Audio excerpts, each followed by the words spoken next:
Good morning, students. Namaskar, Suprabhat, Kem Cho, Vanakkam, and Subha Bakhair, Sat Sri Akal. So I am back again, C. Ankit Sharma, your income tax faculty for today's session for PGBP provisions. So I believe that you all are fine and studying very, very hard to achieve the goal of your life, that is to becoming a CA as soon as possible. So we were discussing the provision of PGBP in our last session. Today is our second session of PGBP. In the previous session, we discussed the basic provisions of PGBP. Uh,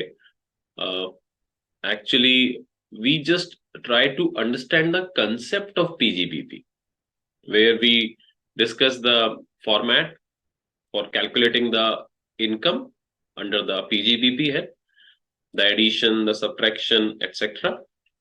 Then charging section 28 we have discussed, which explain us that which kind of income will fall under this chapter. And the overall, or we can say in summary, any income which directly, indirectly arise due to carrying on any business activity or not carrying on any business activity generally will fall under PGBP head.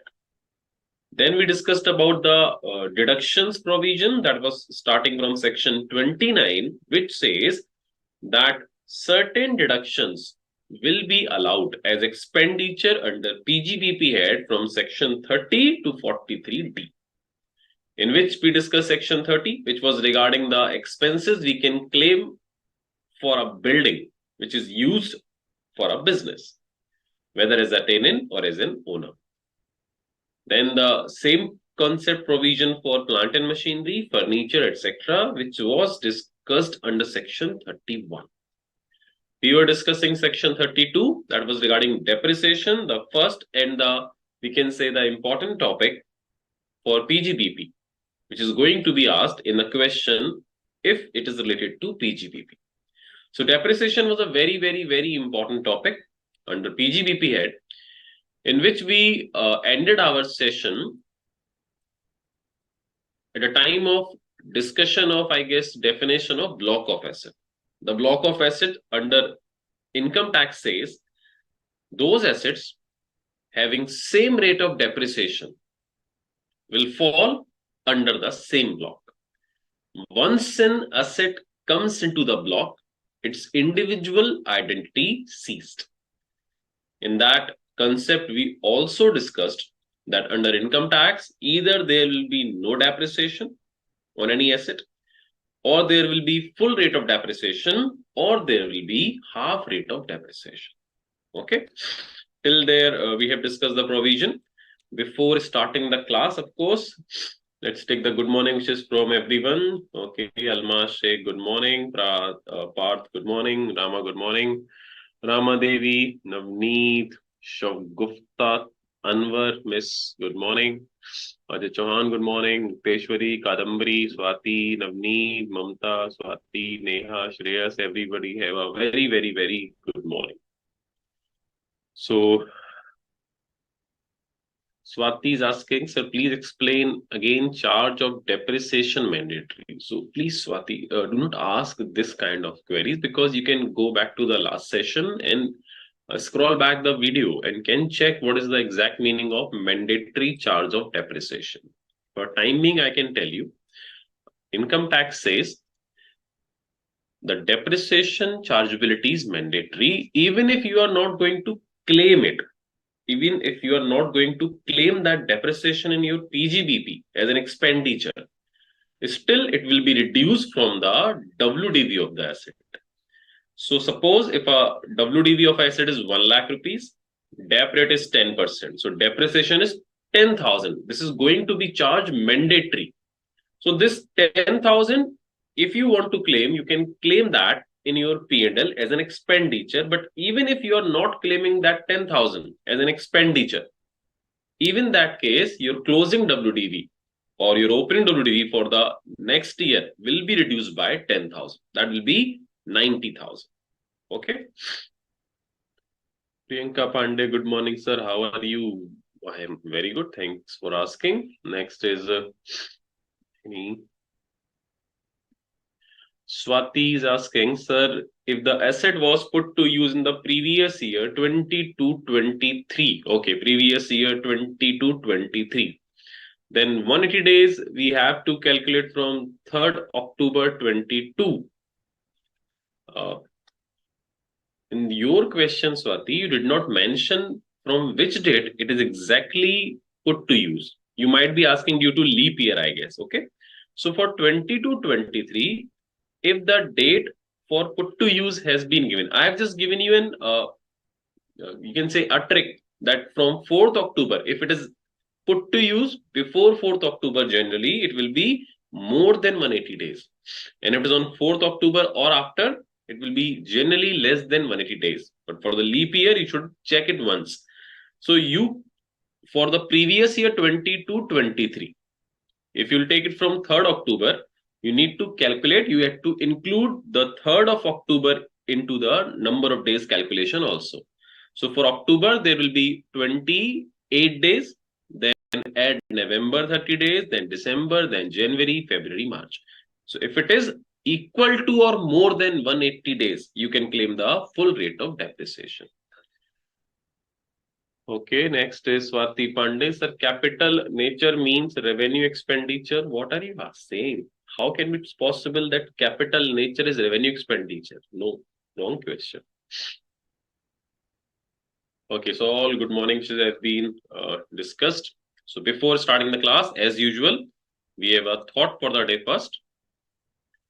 And this is a very, very good thought and definitely an inspirational one also. The bad news is that times fly. This is a bad news for today, that time always fly. You cannot control that. But the good news is that you are the pilot. So you will decide where your time should fly, into a better future or into a dark future, into the better ways of your life or bad ways of life. So it will fly. You cannot control that thing. You cannot take back a single second which has been passed away. But you can decide where it should go, because you are the only pilot of this time. So be the pilot and go to the right direction. You are already on the right path. Just you have to reach to your goal as soon as possible. Okay, so moving on to our notes. In the last class, we were discussing about the provision regarding depreciation. Today, we will take a MCQ also after the discussion of this topic, which will be complete within 5 minutes. Then I will take an MCQ test. So you should have your paper, pen, and a calculator with you before starting that test. That will really going to help you. So let's finish the provision, what we were discussing, because the last part of that provision is how to calculate the WDV. So here is a WDV format.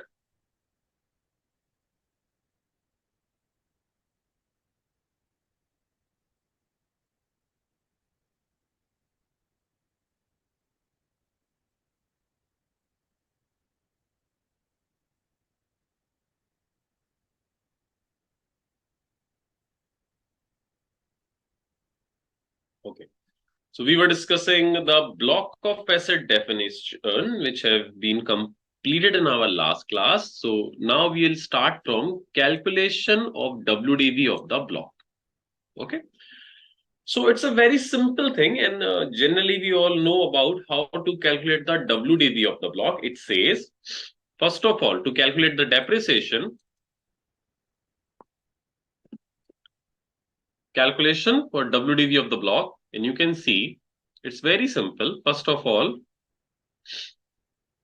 the opening WDV of block of asset, that is on 1st April 2023, we have to take that value. Then we have to add asset purchased and put to use.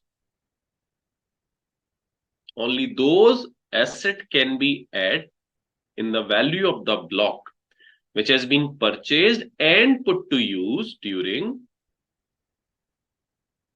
previous year. If it is not put to use, you cannot add that value into the value of the block. Okay. So that is going to be add back. Next is less money received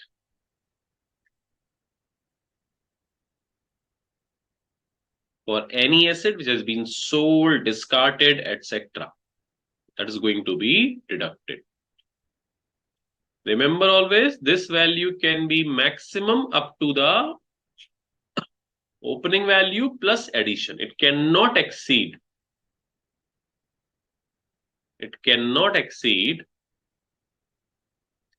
opening plus asset purchased value. It is just very simple. Suppose the opening value is 10 lakh rupees and 2 lakh rupees is purchased value. You transferred the asset and received money is 13 lakh rupees. So technically we cannot deduct 13 lakh over there because the total value of above opening WDV and asset purchase is 12. So maximum you can deduct in point number 3 is up to 12 lakhs. So it will create your WDV nil. So we cannot deduct the 13 lakh. Even we have received 13 lakh rupees because we cannot make the WDV negative. So if the money received exceed the opening WDV plus asset purchase, so it will be restricted up to the total of this value. It cannot exceed this value of 12 lakh rupees. Clear? So either it will be nil or it will be some value. So this is the value for depreciation purpose. WDV for the purpose of depreciation. That will be your value. So if it is nil, there cannot be any depreciation. Suppose the money received is 10 lakh, then we will have 2 lakh rupees as a remaining value that will be used for the purpose of depreciation. So now we will deduct the depreciation for previous year.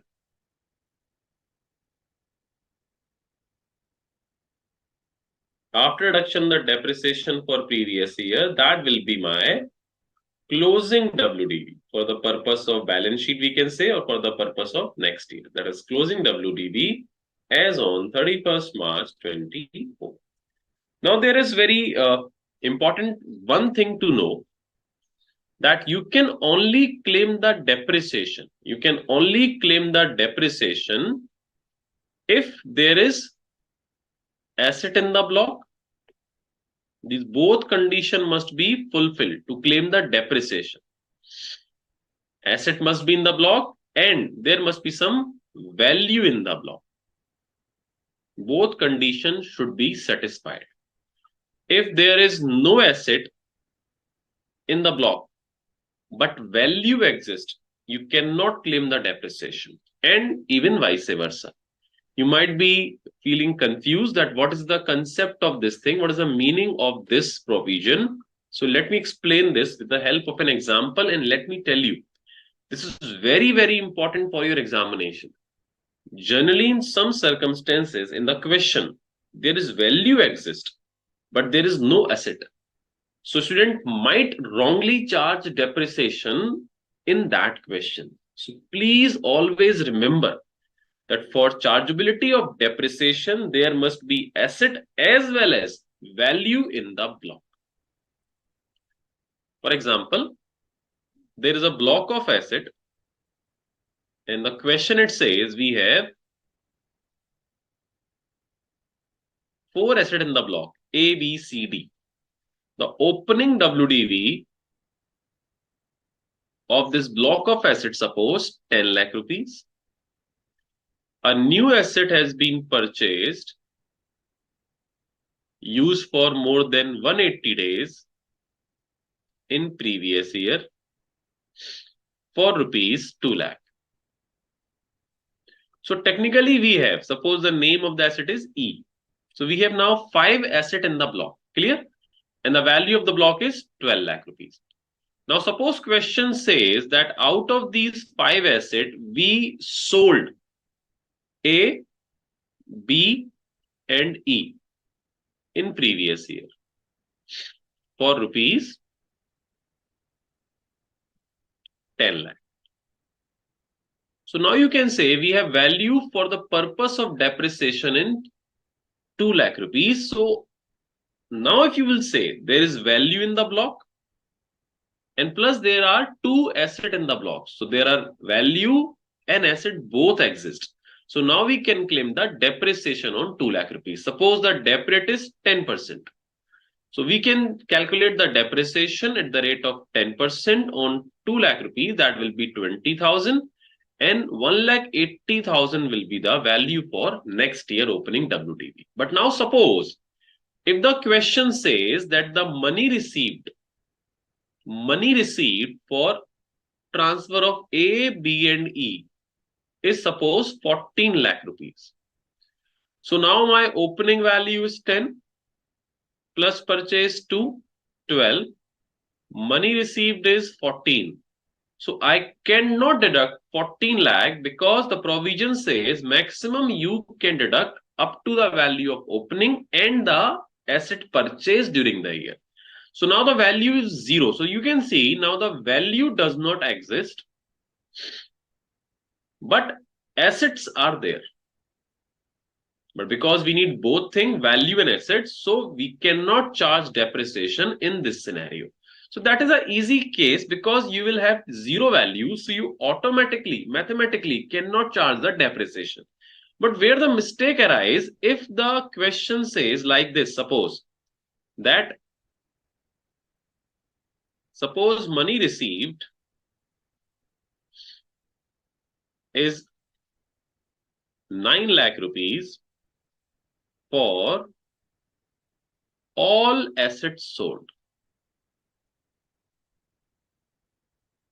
Now, if mathematically we are going to solve it, then again opening is 10, purchase is 2, we have 12 lakh rupees.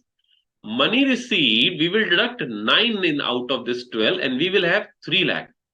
So mistakenly, generally, what student does, they charge depreciation on this. Because mathematically we have values, so we generally do this mistake. So we charge 10% on this, that will be a wrong answer because the provision says we should have value and money both. So in this scenario, we have value, but you can see the question says all asset has been sold. So there is no block exist. For the purpose of block, there must be at least one asset should be there. Because there is no block exists, that means there is no asset in the block. So there cannot be depreciation again. So please remember this provision very carefully, that if there is value and asset both in the block, you can claim the depreciation. But even if you have value but no asset, you cannot claim the depreciation. If you have asset and no value, still you cannot claim the depreciation. You will see these kind of provision in the numericals we are going to discuss from today. So I hope it's clear. Now we are moving for the MCQ test for today. I hope you all are ready for the MCQ. So here are the questions. Kindly read carefully before answering it, please. Okay. So let's get started. There are some queries. For charging full rate of depreciation, days be more than 180 or equal to 180 days will be considered also. Yes, equal to or more than 180. If it is exactly 180 days, we will charge full rate of depreciation. Clear, Mr. Prince? Next is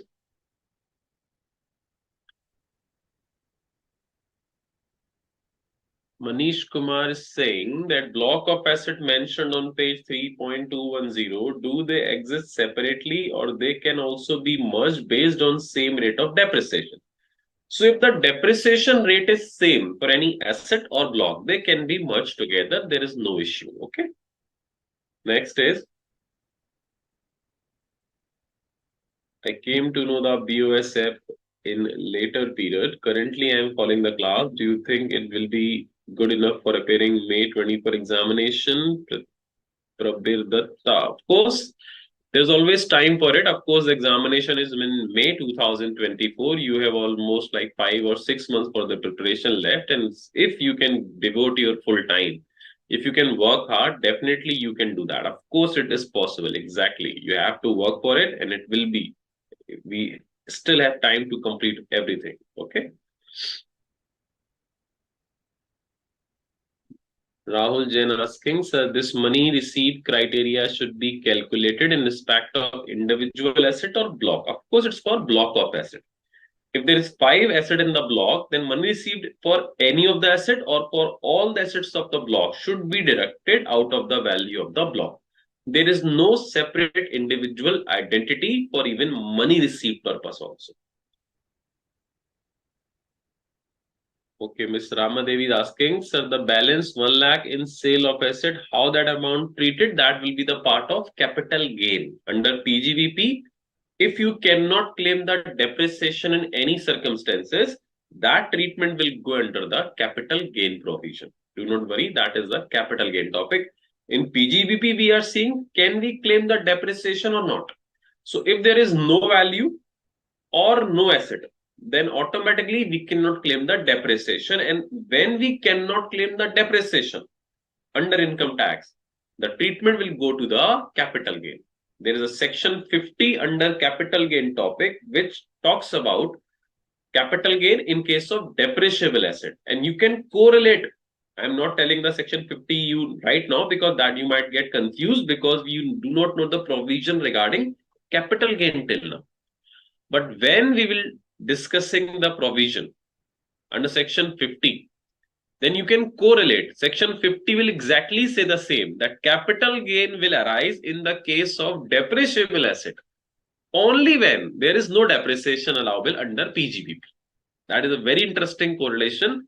That's why income tax is so interesting, that you can correlate the provision from one head to the other head simultaneously. It's a very interesting question. You can see in this example, because in this case, we can claim the depreciation. So there is no treatment under capital gain in this case, because in this case, we cannot claim the depreciation. So how is the treatment will go? That will be discussed in the capital gain section 50. Again, in this case, because we cannot claim the depreciation, there will be treatment under capital gain under section 50. But for the time being, we are discussing about the depreciation under PGBP. So under capital gain, you will understand why capital gain will be arise in case of depreciable asset. Okay. So moving on to our MCQs, I hope you all are ready. So here is question number 1. Which of the following is not treated as business? Kindly send me your answer. Whenever you are sending answer, kindly mention question number and then the option. Okay, A, B, or C, or D. Rahul Sharma is asking, sir, how an asset is sold more than its WDV? It depends on practical issues. It might be possible. If sold, then, so when lawmakers makes the law, so they consider all the condition. What if the asset has been sold for more than WDV? What if? Then, so there must be provision. Generally, it's not possible in case of depreciable asset that the consideration is higher than the cost. But it might be possible. If it is possible, there must be a provision there. Okay.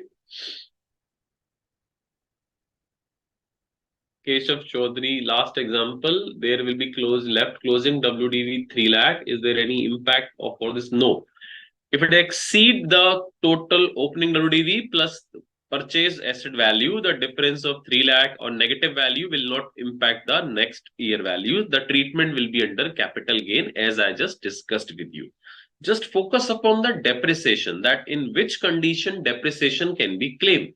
Do not worry about what will happen for the balance value, because the provision will be discussed under section 50 of capital gain. Okay.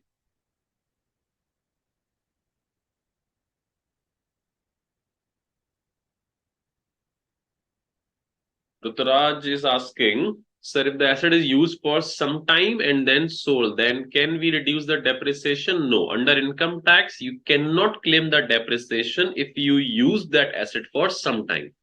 Because when we deduct the money receipt value, so the value of that asset will automatically be reduced. So for the purpose of depreciation, that value will not exist. And because the value does not exist, so you cannot claim the depreciation. Under income tax, you can only claim the depreciation of any asset if it is exist on the last day of the previous year. That means 31st March 24. So even if any asset has been used for full year from 1st April 23, but on 31st March 24, you sold it. That means you have used that asset for 364 days. But on 31st March 24, you sold that asset for 1 lakh. Then of course that 1 lakh will be deducted in the block value. So that means you cannot claim the depreciation. Next is how much will be in capital gain, Rahul? That will be discussed in capital gain topic. Okay, so do not bother about it.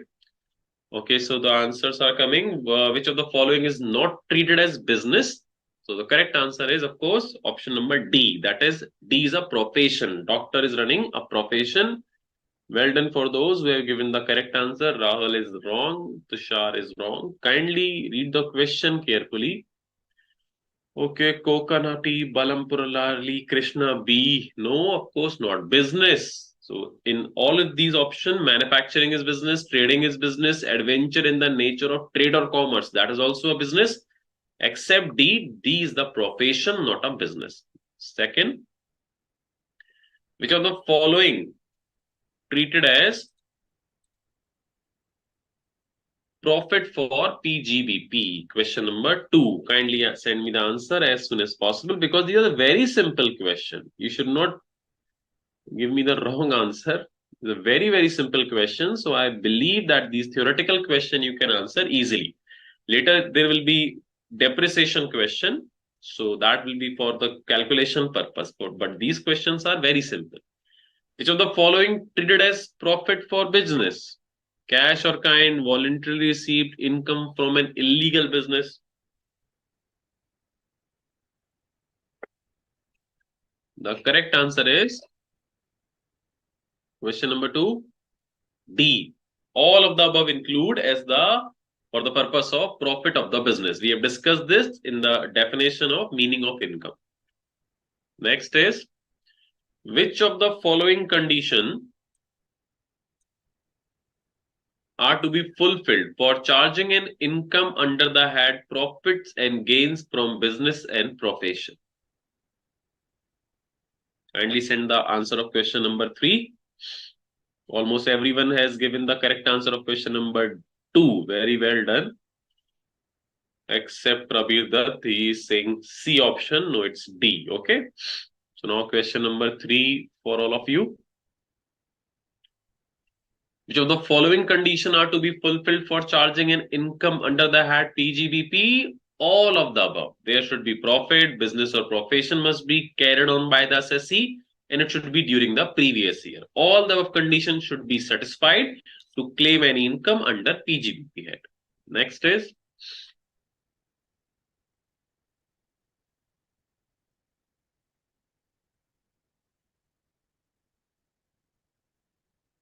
under the head PGBP, the method of accounting that should be followed by assessee is, which method can be or should be utilized under PGBP? Question number 4. Question 3, correct answer was D, and I guess every one of you has given the correct answer. Very well done. High five from Wi-Fi to all of you. Kindly read question number 4 and send me the answer.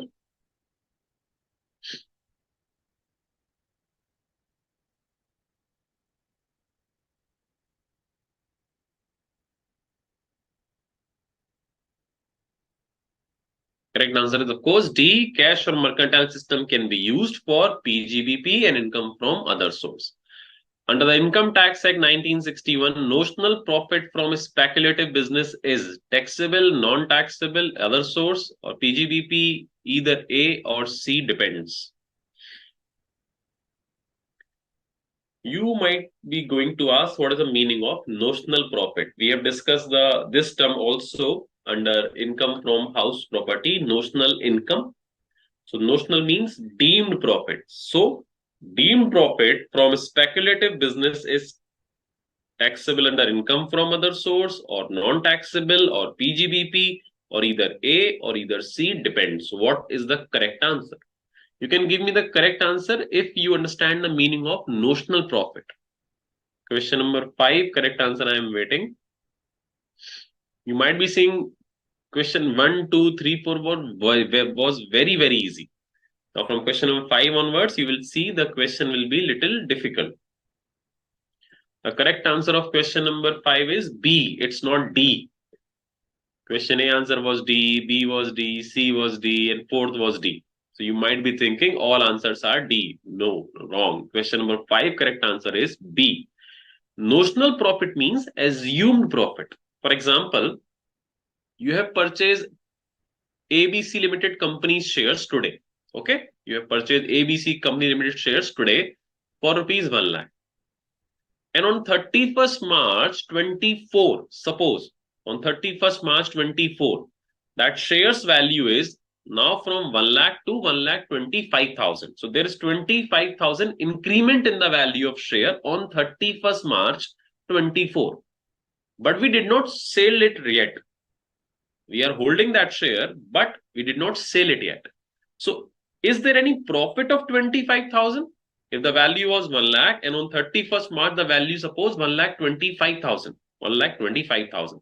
So is there any profit of 25,000 yet? No, the profit will be accounted at the time of sale, not at the time of the value is increasing daily. Might be if you purchase it today for 1 lakh, tomorrow it's 1 lakh 5,000.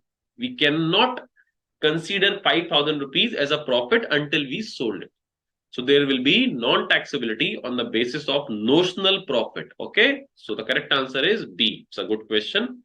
Next is transaction in which a contract for the purchase or sale of any commodity, including stocks and share, is periodically or ultimately settled otherwise than by the actual delivery or transfer of the commodity or scrip is known as. We all know the answer. It's very simple question, of course.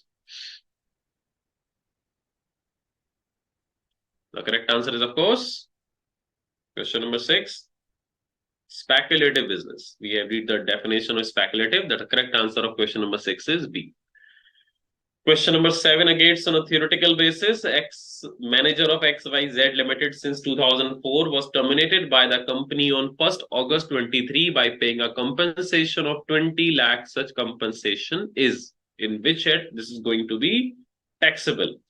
So manager, managing director, etc. If they got any compensation, then section 28 says it will be taxable under PGBP. The correct answer is question number 7 is D. Question number 8, HSK and LLP had taken Keyman insurance policy on the life of its managing partner. The policy got matured on 30th September 23 and an amount of 75 lakh was paid by the insurer to the managing partner. The amount so received on maturity is either is taxable or exempted, etc. What is the correct answer? The correct answer is 100% taxable. The correct answer is C. Which of the following conditions should be fulfilled for claiming depreciation under section 32? This is again a theoretical question, again very simple. The condition for question number 9 says all conditions should be fulfilled. The asset must be owned by the assessee. It should be used for the purpose of business and it should be used or put to use during the previous year. So moving on to our now numerical first question, sort of numerical. If plant and machinery is used for less than 180 days in the year of its acquisition, then at what rate the depreciation on the asset should be provided? If it is less than 180 days, so we know the depreciation should be half of the rate. So if the rate is not given in question, suppose the rate is 15%.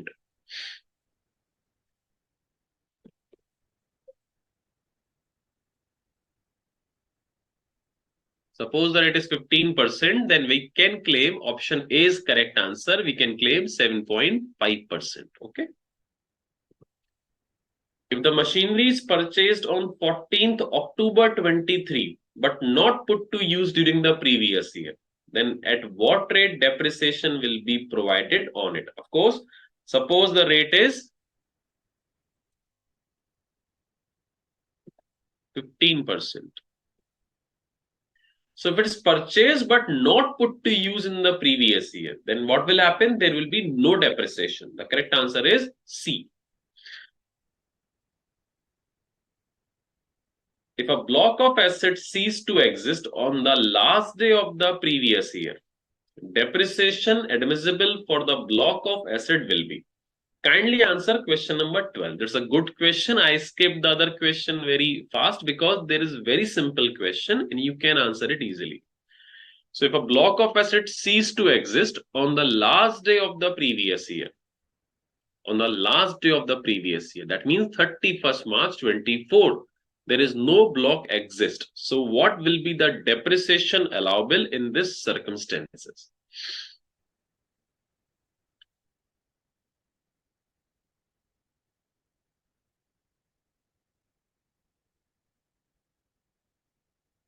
Correct answer is, of course, nil. I've told you that if there is no asset or no value in the block, there cannot be depreciation. Well done for sending the correct answers. The opening WDV of the block of asset was 15 lakh.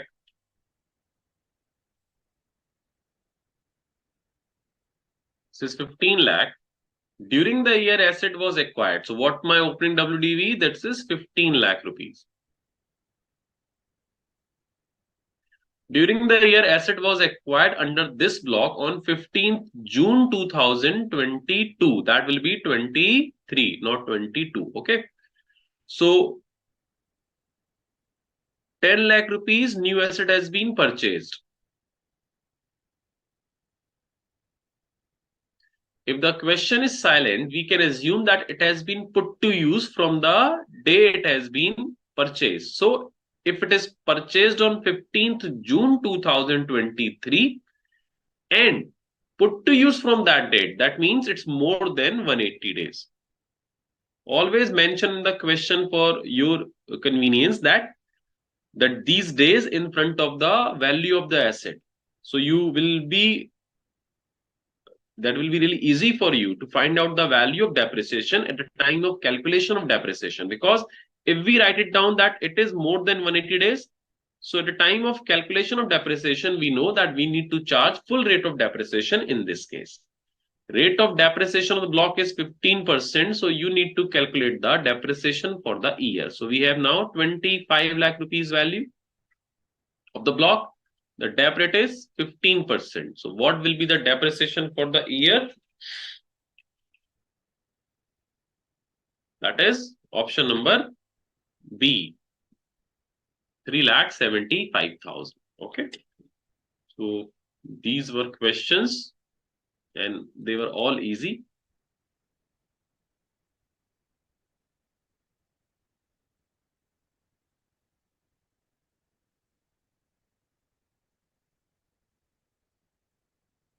So that was the format, what we discussed regarding the calculation of WDV of the block. Opening WDV, actual cost of asset purchase.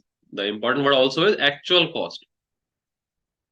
The value you have paid for the purpose of that asset will be called actual cost. That should be the part of your block. Then money received or receivable in respect of assets sold, destroyed, etc. need to be deducted.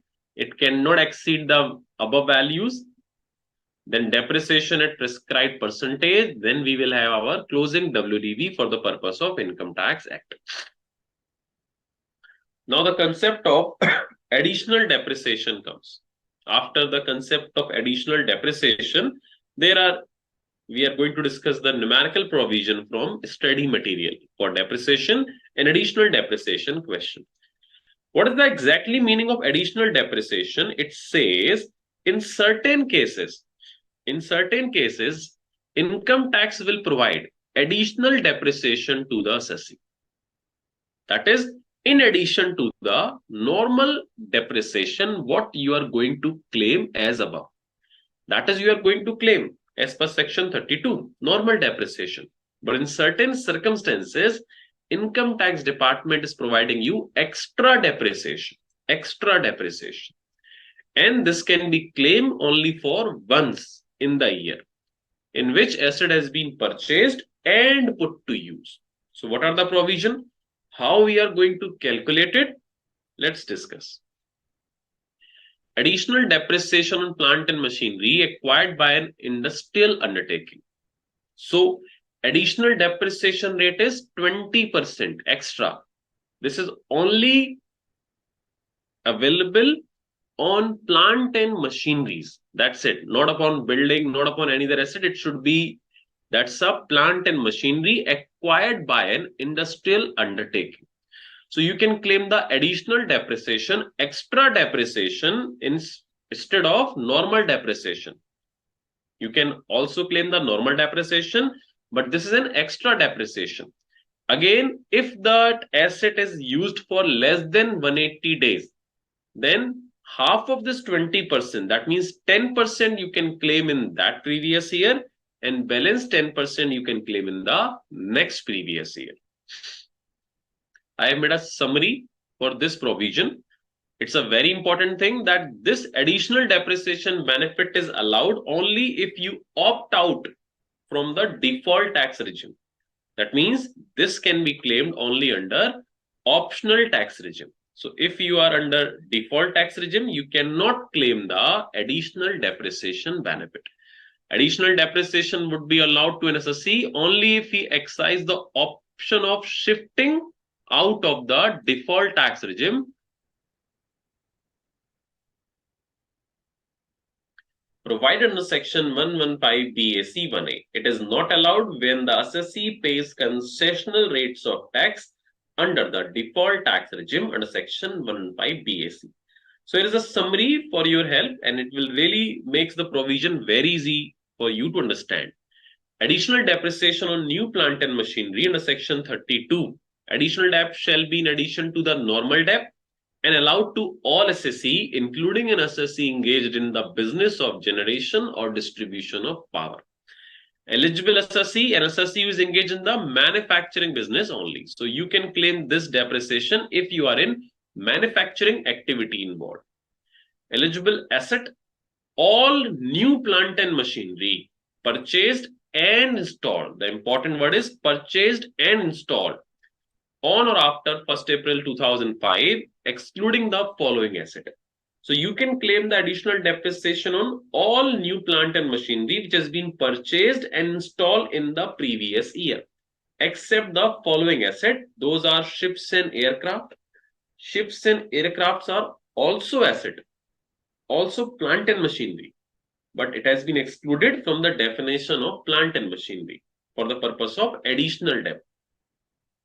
For the purpose of additional debt, generally those new plant and machinery has been included which is used in the factory for the purpose of manufacturing, etc. So generally ships and aircraft must be used for the purpose of transportation of goods from factory to another place. But we are talking about those plant and machinery which has been used in the factory for the purpose of directly, indirectly in the manufacturing process. So that's why you can see all the asset which is used outside the factory has been excluded. The asset which has been used in office has been excluded. You can see first was ships and aircraft. Any plant and machinery was used previously. Why it is saying? Because we need new plant and machinery. So if any machinery which has been used previously, that is for me is now second-hand machinery. So we need new machine to claim additional debt. So if there is any machine which has been used by anyone else, and now we are purchased it for manufacturing process into the factory, so you cannot claim the additional debt. You can claim the normal depreciation, but you cannot claim the additional debt. Because for the purpose of additional debt, that asset should be new. So that's why it has been excluded. Any plant and machinery was used previously in or outside India by any other person. So what exactly we are excluding? Second-hand machinery. Next, if any plant and machinery installed in any office or residential accommodation. So we need asset which is installed in factory, not in office, residential accommodation or guest house. We do not need those kind of asset. Clear? Any office appliances or road transport vehicle that is for communication purpose for goods or etc. So that is not going to be included for the purpose of additional depreciation. Fifth point is very interesting. It says any plant and machinery on which depreciation allowed 100%. So income tax says you can claim additional debt on only those assets, those depreciation rate is not 100%. For the time being, now we can say from our previous year, the maximum depreciation rate is 40%. But a few years before, I guess 2 or 3 years before, there was some asset on which 100% depreciation can be claimed. Those were air or water pollution control equipments. Now the DAP rate is 40, but before 2 years before, it was 100%. Temporary buildings, etc., the DAP rate was 100%. Now the maximum DAP rate is 40%. So at that time, this point was relevant because there was 100%, some asset there were 100% depreciation, but now there is no such asset exists. But the point is still you have to write. If in the theoretical provision, question asks, kindly mention the asset you cannot claim the additional debt. So you have to write this point because it has not been abolished from the act yet. But practically we can say now this point is irrelevant. Additional debt is allowed only in 1 year, in which the eligible asset is purchased and installed. So these are the main points regarding the additional debt. So now let me explain you with the help of an example. There are some few very important things to remember in case of additional debt. You can only claim it once. In the year asset purchased and put to use. PTU, put to use. Clear? Suppose we have purchased a new plant and machinery for our factory, 10 lakh rupees. Purchased on 10th July 2023, but put to use on 10th October 2024. Suppose the DAP rate is 15%. So kindly explain the provision for previous year 23-24 and 24-25. Okay.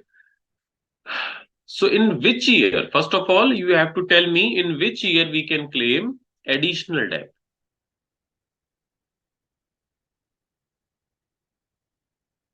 On this asset, in which year we can claim additional debt? In previous year 23-24 or 24-25? Kindly send me your answer. I'm waiting.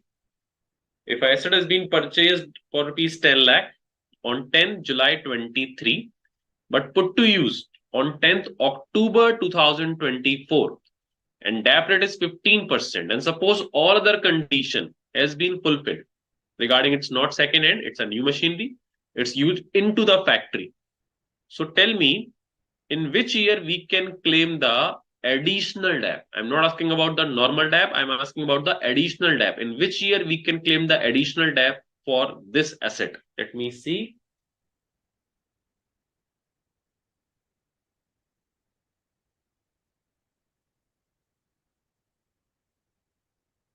So Rohan is saying 23-24 previous year, and Mol is saying 24-25. Okay, 24-25, 24-25, 23-24. Now, see the answer. You cannot claim additional depreciation in either of year, because it was saying that it should be claimed only once in the year purchased, and the word is and put to use. Both should be in the same year. So in previous year 23-24, the asset has been purchased on 10 July 23. That means it has purchased in this year. So we cannot claim the additional debt. Why? Because not put to use. Purchased this year, but not put to use. So we cannot claim additional debt. In this year, it is put to use. But this is not the purchase year. So purchase year and put to use year should be same to claim the additional debt. So this year cannot claim the additional debt because not put to use. This year put to use, but this is not the purchase year. So we cannot claim the additional debt in either of the year. That means there will be no additional debt in this asset. So very, very carefully remember this provision for the purpose of additional debt. The purchased and put to use year should be same. If it is not same, additional debt will lapse. If I'll ask in normal depreciation, what will happen? So in this year, we cannot claim the normal debt because purchased but not put to use. Yes, this year we can claim the normal depreciation at the rate of 15%. Even it is put to use after 4th October. Why 15%? Because this is the subsequent year. In the case of subsequent year, there is no concept of 180 days. If you put to use in any asset in subsequent year, you can claim the full depreciation. So in this case, in 24-25 previous year, you can claim only normal depreciation of 15 years. You cannot claim the additional debt ever. Okay.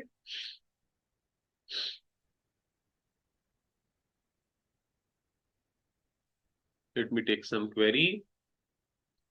Keshav is saying, sir, can we claim the depreciation of car which is used in the business, but the car is not in the name of the company? No, you cannot claim the depreciation in that scenario.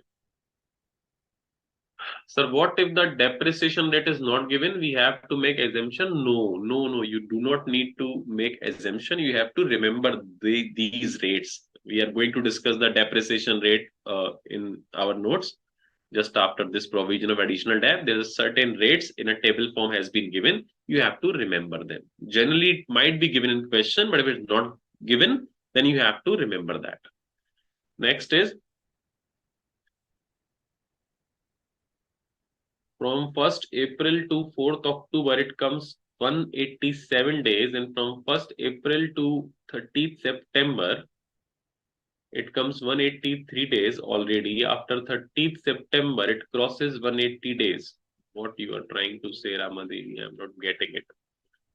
Okay. No additional depreciation allowed for professions? Yes, no additional debt for professions, only for manufacturing units. Ships and aircrafts are not for manufacturing, of course. That's why no additional debt, correct? Yes, Nagaraju is asking, sir, it's not only plant and machinery, it's including computer also, which installed in factory. Yes, exactly. You're talking about new plant and machinery, which has been installed in factory, used for manufacturing process directly or indirectly. So of course, computer has been used, of course, indirectly for the manufacturing data, etc. Yes, you can claim the additional debt for the computer also if it has been in factory. If it is in office, you cannot claim the additional debt.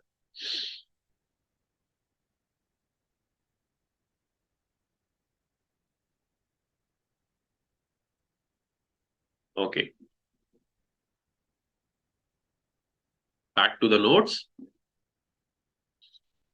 This is the theoretical part. You can read it, of course. There is no such provision. Now we are moving on to terminal depreciation. But before terminal depreciation, these are the rates of depreciation. What somebody was asking, that if the rates has not been given in the question, what we need to do? You need to learn the rates. The important rates are buildings. That is 10%, any kind of building, whether it's a go down, factory, showroom, etc. Buildings, purely temporary erections such as wooden structure. Earlier, this rate was 100%, but from, I guess, last 2 or 3 years, it has been maximum dep rate is now 40%. Like film set, big boss sets, etc. These are the example of block number 4 asset. That is temporary, which has been going to be destroyed in the same year in which it has been constructed. So big boss set is going to be destroyed after the season end. So that's a kind of asset which has less than 1 year life. So in that kind of building, the rate will be 40%. All film set, etc., the rate will be 40%. Okay. Then furniture rate you have to learn. It's an important rate. Then motor car rates, this one, after 1490, it's 15%. Motor car used for as a bus, lorry, etc. this rate is also important. That is 30% and 45%. You have to read all the rates, but these are important. I'm just trying to explain you. Aeroplane, etc. Rate is 40%. Pollution control equipments, 2 years back, it was 100%. Now it's 40% maximum.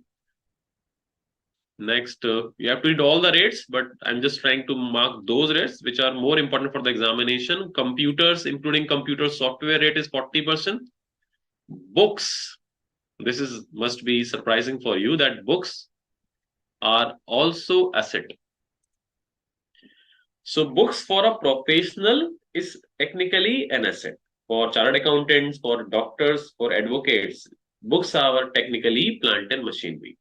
So books rate is 40%. You can see in block number 12, books annual publication. There are certain books which has been published annually. The rate is 40%, and those which have not been annually, that is rate also 40%. So you might be thinking why the rate is different column. They can be merged. Earlier, in case of annual publication, the rate was 100%. And for books owned by SSC carrying on business, that rate was different, I guess, 60%. But now the maximum rate is 40% for all. So they are having different block, but having the same rate of depreciation. In the examination, you can merge them into the same block to calculate the rate. For all other plant and machinery, the rate is 15%. Except the plant and machinery as given above, all other plant and machinery having same rate, that is 15%. Ship rate 20%. And all intangible assets, know-how, patent, copyright, etc., the rate is fixed is 25%. So you have to learn these rates, okay? Now moving on to illustration 1, let's discuss some illustration for depreciation and additional depreciation. Then the provision we just left out above, that is terminal depreciation, we will discuss that. So the questions of depreciation, how to solve.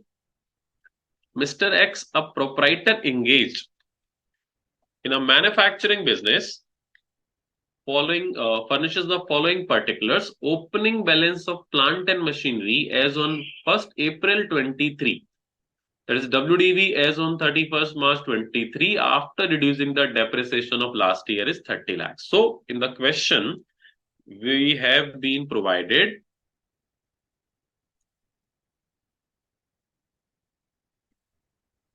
the WDV, opening WDV, that is 30 lakh.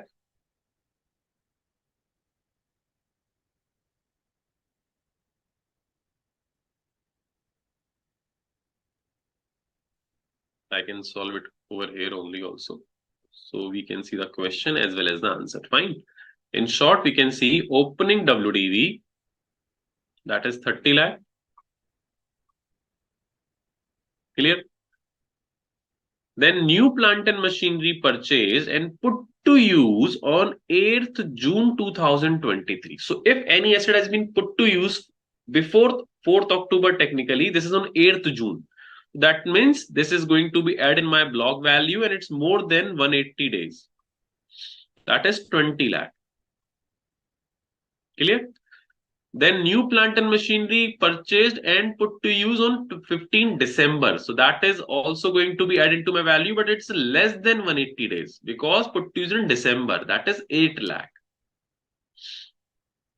Computer acquired and installed in the office premises on 2nd January 2024. So it is also an asset and which is used for less than 180 days. That is 3 lakh rupees. Now the question says calculate the DAP, add additional DAP as per the Income Tax Act 1961.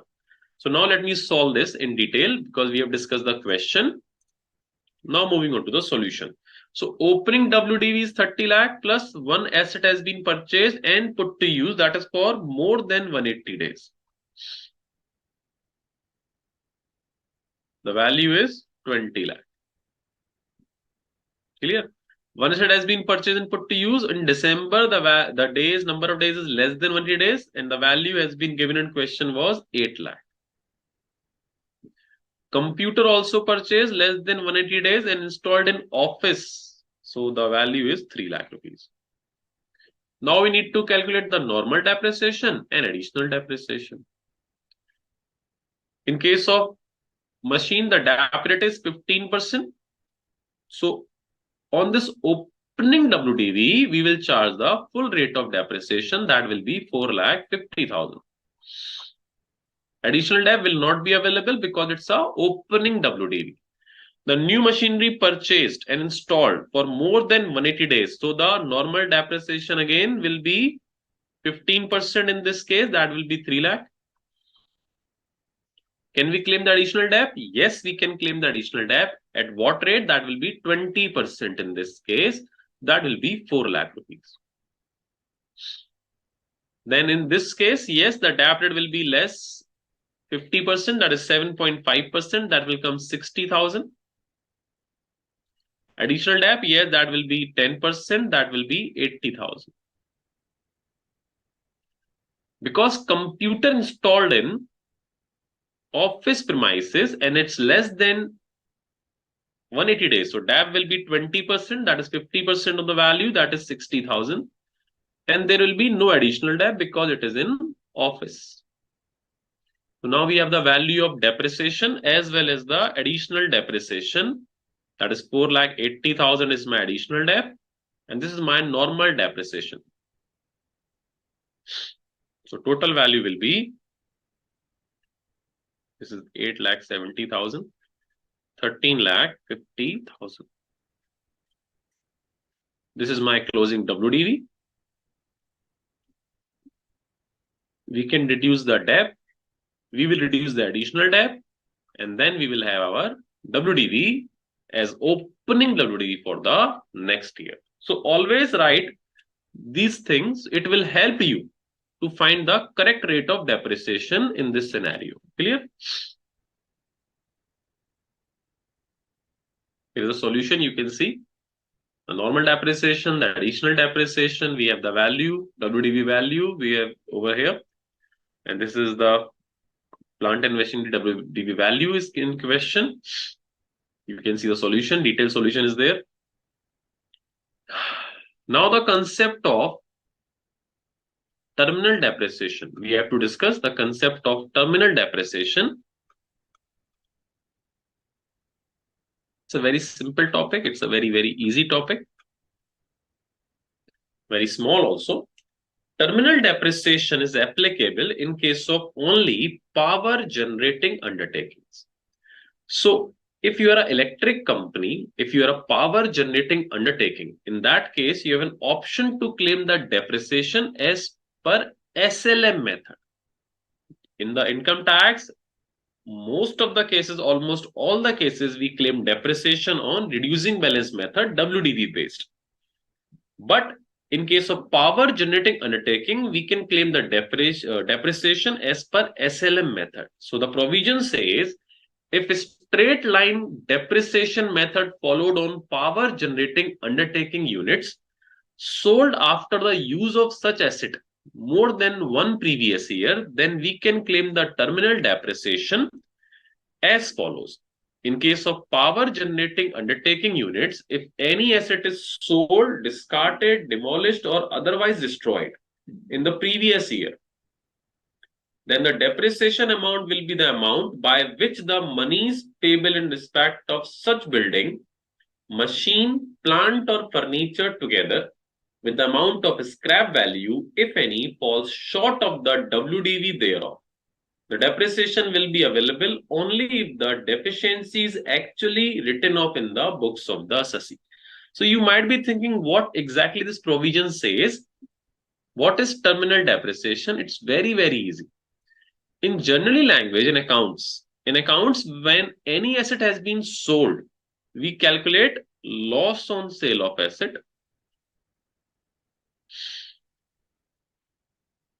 or profit on sale of asset.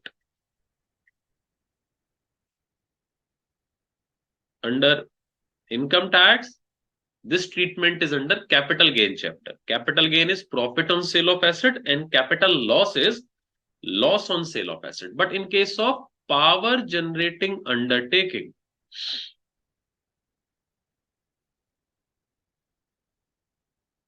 there is a different provision. So if you are running a business of power generating undertaking and using SLM method, then in the year of sale of any asset on which depreciation has been claimed as per SLM method.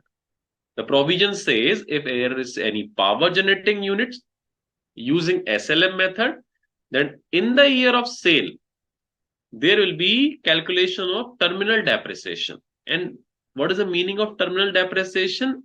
It is generally loss on sale of asset. How we calculate loss on sale of asset? Or we can say when loss on sale of asset will arise, when the sale value is less than the WDV.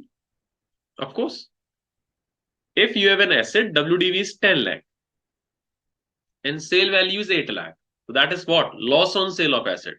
So in case of power generating undertaking in the year in which the asset has been sold, on which SLM depreciation has been claimed, we calculate terminal DAP. Terminal DAP means loss on sale of asset. What will be the amount for loss on sale of asset? We have made a formula, that is WDV of asset less money received. So the name is just terminal depreciation. But if I'll tell you in a simple language, that is called loss on sale of asset.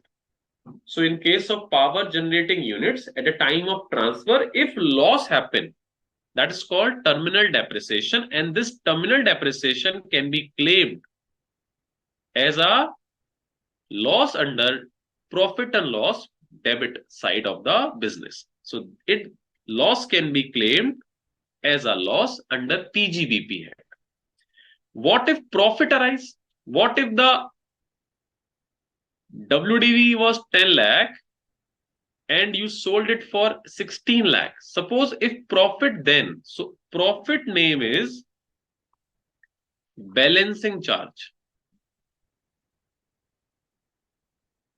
So in case of power generating undertakings, if any asset has been sold, then in the previous year, we have to find out whether it's a loss or profit. If it is loss, it will call terminal debt and can be claimed as a deduction under the PGBP head.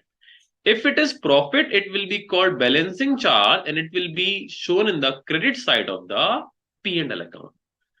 What is the balancing charge? That is in our second PGBP assignment. So when we will discuss the second PGBP assignment, I will discuss again the terminal debt and the balancing charge provision. So it will be more clear when we will discuss the second assignment of PGBP. Okay. For time being, I have just explained you what is terminal debt. You can learn it like this. That's a loss on sale of asset of a power generating undertaking. Okay. Next, the moving of the provision of actual cost we are going to discuss. In the provision, where we discuss the provision of calculation of WDV, we have discussed that there must be opening WDV on 1st April 23. And the second point we have written actual cost. Actual cost of asset purchased and put to use, that will be added. So we are discussing what is the meaning of actual cost. The actual cost having a very simple meaning generally. It says whatever has been paid by the assessee for the purchase of an asset will be the actual cost. And on that value, you can claim the depreciation. For example, suppose there is an asset. The FMV of that asset was 10 lakh.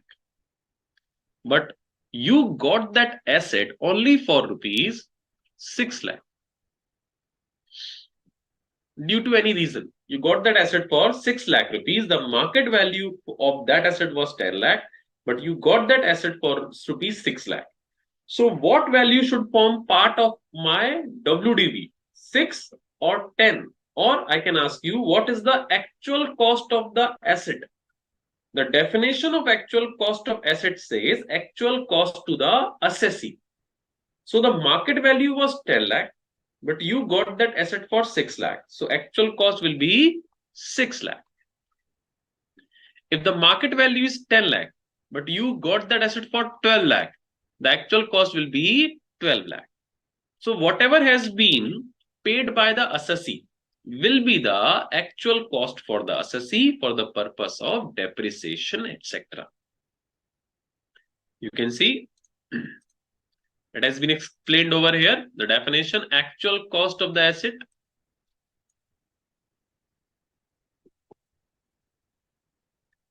Actual cost under section 43(1), actual cost to the assessee.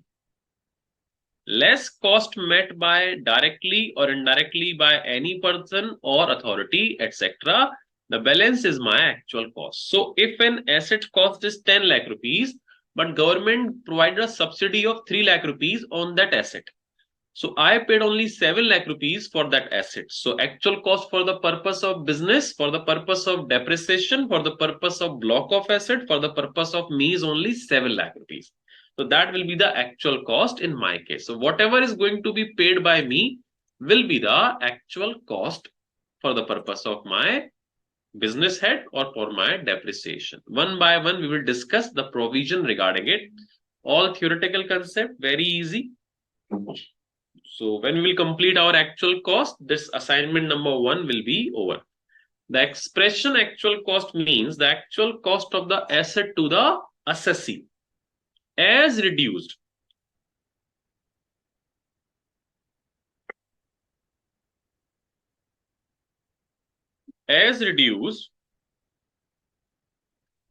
by that portion of the cost thereof, if any, as has been met directly or indirectly by any other person.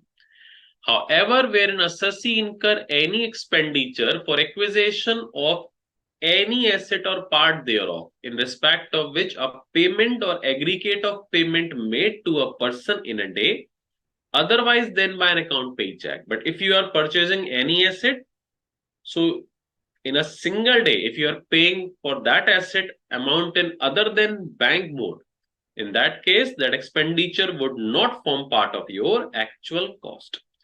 So, where an assessee incur any expenditure for acquisition of any asset or part thereof, in respect of which a payment or aggregate of payment made to a person in a day, otherwise than by an account paid check drawn on a bank or account paid bank draft, etc., electronic mode, exceed 10,000. Such expenditure shall not form part of your actual cost. For example, there is an asset cost rupees 10 lakh. You have paid 4 lakh rupees via cash and 6 lakh rupees via bank mode. So only 6 lakh will be considered as the actual cost of the asset. So in cash, you cannot pay more than 10,000 rupees for the expenditure to purchase any capital expenditure, to purchase any asset. So if you pay exceeding 10,000 rupees cash, that will not form part of your actual cost. This provision is also under for revenue expenditure also under section 40A. Actual cost in certain special situation, asset used for business after it ceased to be used for scientific research. So this provision will be discussed when we will discuss the provision regarding scientific research, section 35. That is in my assignment number 2. So actual cost means deduction under section 35. What is deduction? It has been written, you can see, refer scientific research provision. So this point you will be able to understand in detail when we start our second assignment. In the starting of second assignment, there is balancing chart, there is scientific research provision. Inventory converted into capital asset and used for business or profession. So suppose there is a capital asset and it has been converted for as in stock in trade.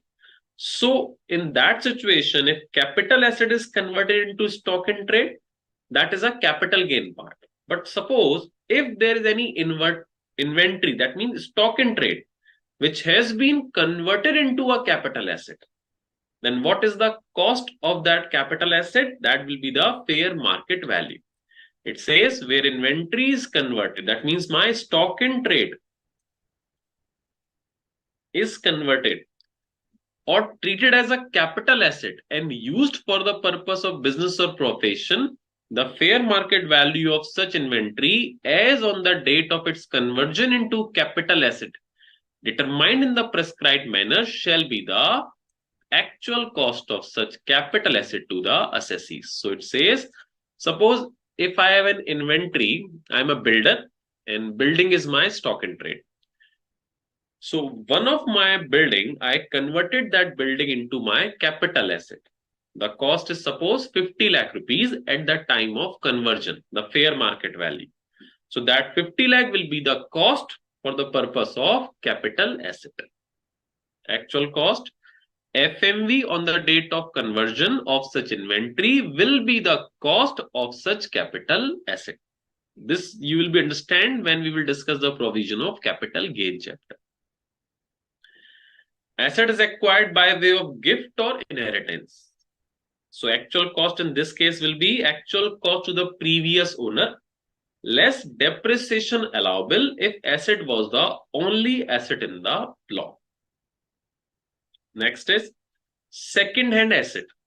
If you purchase any asset which is second-hand asset, in that case, the actual cost can be decided by the AO. AO means assessing officer. That cost will be your actual cost. Reacquisition of asset. Where any asset which had once belonged to the assessee. That means, suppose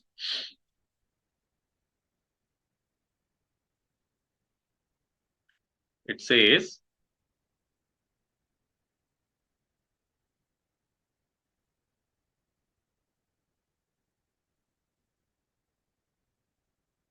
suppose there is Mr. A who purchased an asset for 10 lakh rupees and then he transferred this asset or sold this asset to Mr. B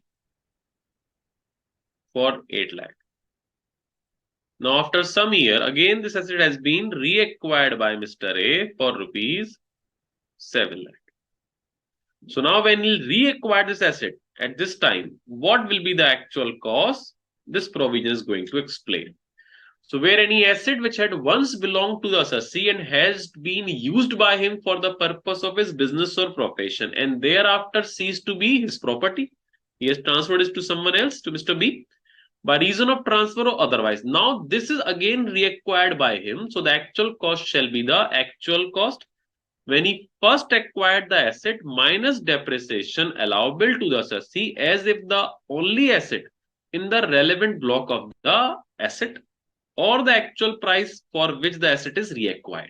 So in this scenario, at this time, the actual cost will be the amount paid by him, that is 7 lakh, or at the time he purchased that asset minus depreciation till date, this value, and whichever is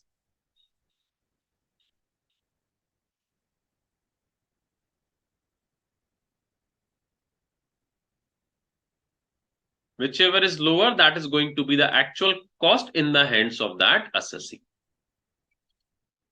Building previously the property of assessee. This is also important, where a building which has previously the property of the assessees. Remember, this is only for the purpose of building, not for any other asset.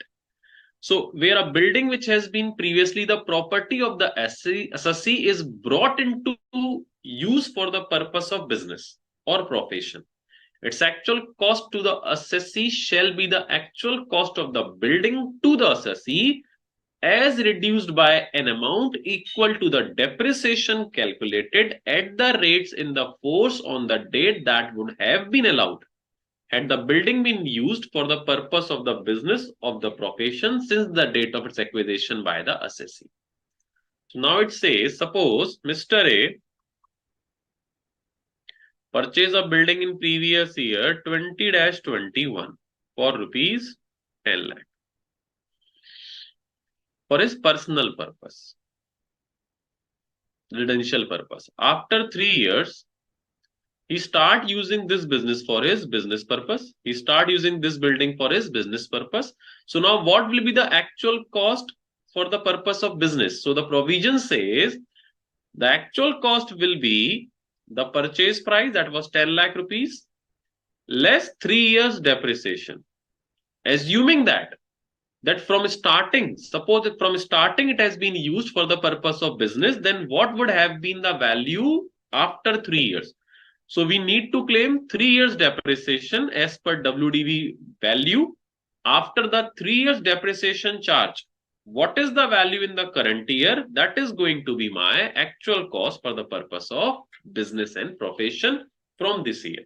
So this 3 years depreciation you should have charged, but you cannot claim it.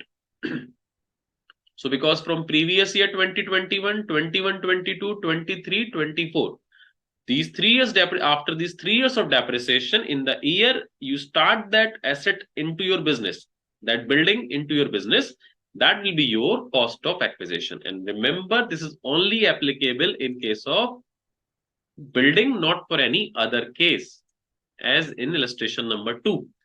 A car purchased by Dr. Soman on 10th August 2020 for 5,25,000 for personal use is brought into the profession use on 1st July 23 by him when its market value is 250. So what is the actual cost for that asset for the purpose of depreciation for assessment year 24-25? Now this is the question for car, not for building. So for the purpose of car, the value will remain the 5,25,000. The note says it is not applicable on car. The provision we discussed above, point number 6, not applicable in case of car, but only for building. What if this is a building? If it is a building, then what we need to do? The value was 5,25,000. And what is the DAP rate on car? The DAP rate on car is 15%. Suppose it's a building, so the DAP rate will be 10%. So if it's a building question, then you can see it has been purchased on 10th August. So for the previous year, 20-21, we should have charged 10% as depreciation, that is 52,500. Now we'll have the balance value. Then for previous year, 21-22, the balance value 10% we need to charge as depreciation. Then we will have our balance value. Then for 22-23, again, we have to charge this value. So this will be my opening value for previous year 23-24 for the purpose of depreciation. If this question relates to the building, not car, then we have to solve it like this to find out the actual cost for this purpose.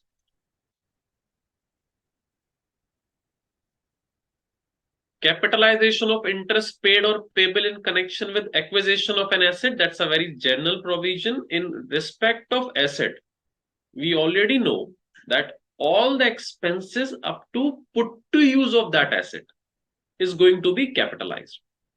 If I purchase an asset for 1 lakh rupees, then put to use, up to put to use, all expenditure should be capitalized. If anything has been done on the installation or for freight, etc. So up to put to use, all expenditure should be capitalized. In the same way, if you have purchased any asset on loan, then interest on that loan will be capitalized till date the asset put to use. After the asset has been put to use, the interest which has been paid on that asset loan is going to be claimed as revenue expenditure. Till the time of put to use, all the interest should also be capitalized. Certain taxpayer have, with a view to obtain more tax benefit and reduce the tax outflow, restored the method of capitalizing interest paid or payable in connection with acquisition of asset relatable to the period after such asset is put to use. This is not allowed, but some assessee does that. So department has made a clarification. No. Only interest paid up to put to use of that asset for the purpose of business, etc., can be capitalized. Any interest after put to use going to be claimed as a revenue expenditure. Next, point number 5, amount of duty of excise or additional duty leviable shall be reduced if credit is claimed. This is regarding duties.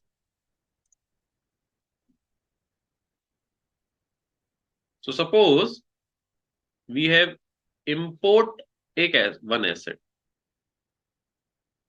from outside India.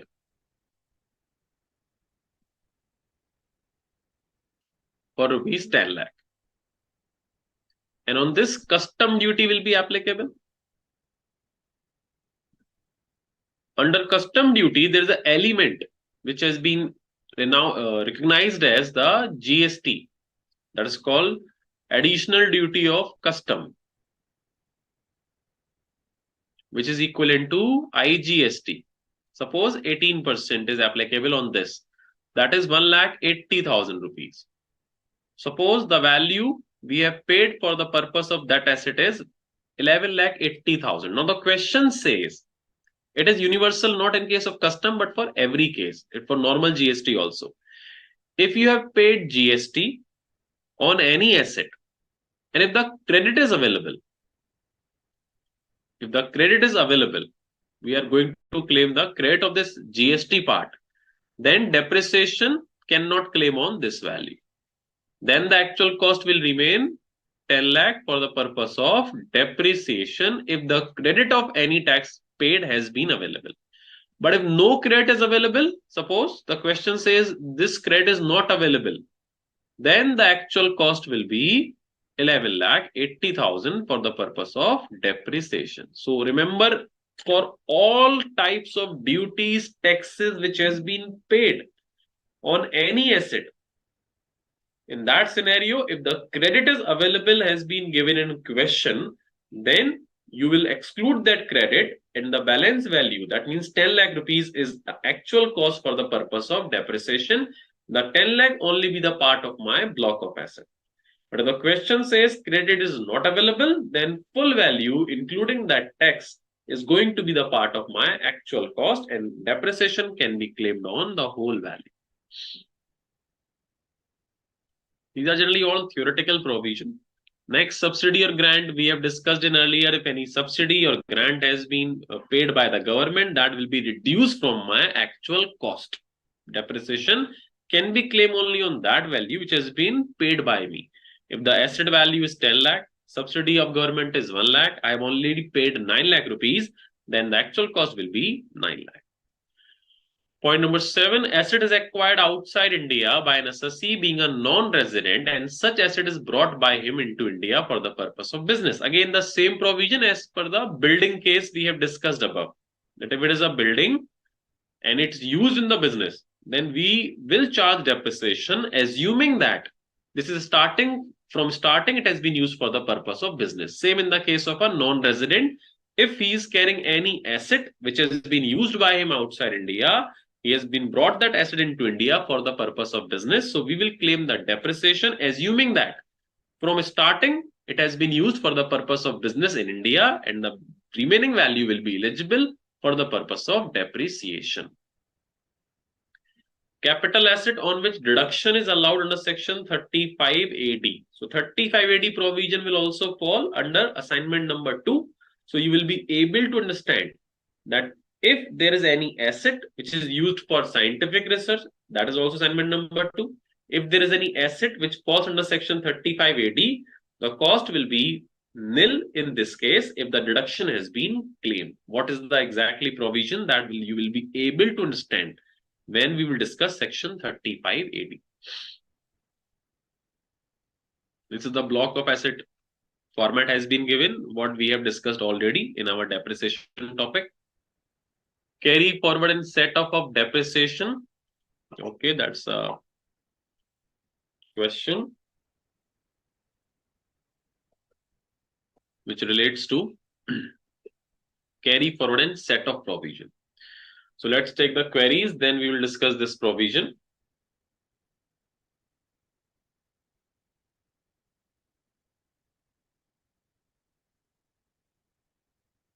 Rahul asking, sir, this provision is applicable only for industrial undertaking? Yes, it is for industrial undertaking, means manufacturing units only. Manufacturing units and power generating units also considered in this section for additional depreciation, right?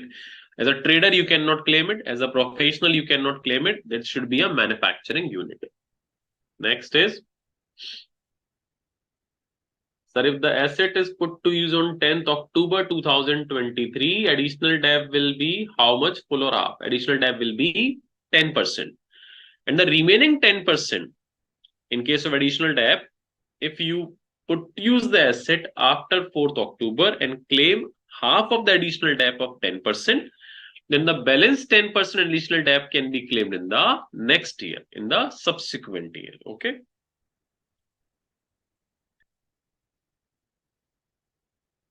Priyanka Pandey is asking, sir, if the asset is purchased and put to use from 1st May 2022 and depreciation claimed in assessment year 22-23,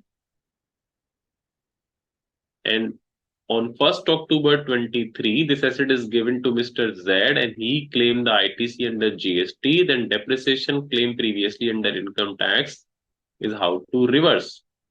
Why we need to reverse that, Priyanka? Your question is, I guess there is some mistake also in that question, because you are writing if the asset is purchased and put to use from 1st May 22 and depreciation claimed in assessment year 22-23. So if it is purchased in May 22, how depreciation can be claimed in assessment year 22-23? Because that is previous year 21-22. And you purchased asset in previous year 22-23 as per your question. So might be your question is wrong. Your dates are mistaken. Kindly correct it. Next is books and an asset. Yes, I've explained it to you. Additional debt maximum rate is 20%. Correct. Next is if in power generating units, assessee opt for WDV method, then this balancing charge and terminal depreciation method will not be applicable. There will be no concept of terminal debt and balancing charge will be there. That will be the normal provision as per normal depreciation concept. Keshav Chaudhary saying, sir, an actual cost topic, please explain in Hindi, especially payment made through cash more than 10,000. Correct. देखो केशव क्या है कि अगर हमने कोई asset खरीदी है, for example 1 lakh रुपए की खरीदी है, तो इनकम टैक्स ने पूरे इनकम टैक्स में बिजनेस हेड में प्रोविजन है. अभी हम पढ़ रहे हैं कैपिटल एक्सपेंडिचर के लिए, आगे रेवेन्यू के लिए भी लिखा है. ये यूनिवर्सल प्रोविजन हो गया है कि 10,000 से ऊपर अगर आपने पेमेंट किसी भी खर्चे के लिए किया, 10,000 से ज्यादा पेमेंट अगर आपने किसी भी खर्चे के लिए किया कैश में, तो अगर वो 10,000 से ऊपर हुआ तो उसको खर्चा नहीं माना जाएगा, whether it's for capital expenditure और revenue expenditure, same day same person. तो अगर मैंने कोई एसेट 1 लाख रुपए की आज खरीदने जाता हूं मार्केट से for the purpose of my business, और मैंने 80,000 रुपए दिया चेक से, अकाउंट पे ही चेक से, और 20,000 रुपए दिया कैश, 20,000 रुपए, तो क्योंकि वो 10,000 से ऊपर है तो वो पूरी वैल्यू को कॉस्ट नहीं माना जाएगा, उसको खर्चा ही नहीं माना जाएगा. खर्च मेरे 1 लाख हुए, बट इनकम टैक्स सिर्फ उसकी कॉस्ट मानेगा 80,000 रुपए, 80,000 रुपीज. हाँ, अगर आप 9,000 रुपए कैश देते और 91,000 का अकाउंट पे ही चेक दे तो एसेट की कॉस्ट मानी जाएगी पूरी 1 लाख. लेकिन अगर 10,000 रुपए से एक्सीड आपने कैश दिया तो वो पूरी वैल्यू को कॉस्ट की डेफिनेशन से बाहर निकाल दिया जाए. ये प्रोविजन अभी डिटेल में आएगा जब हम रेवेन्यू एक्सपेंडिचर के लिए एग्जैक्टली सेम प्रोविजन पढ़ेंगे, वहां पर ये सब बहुत डिटेल में दिया है.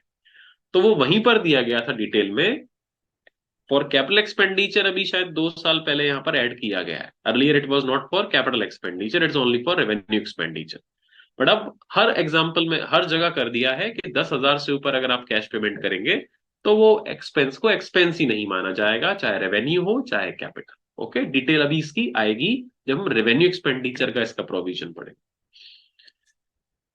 Okay, next is Shivanan is asking, sir whether we can credit of GS, please write your question correctly, sir, whether we can credit of GST, whether we can get credit of GST hoga. If you are getting the credit of GST, then you cannot claim depreciation on that GST value. If you are not getting any credit, then you can only claim the depreciation on that GST value as well as the cost paid by you. Next is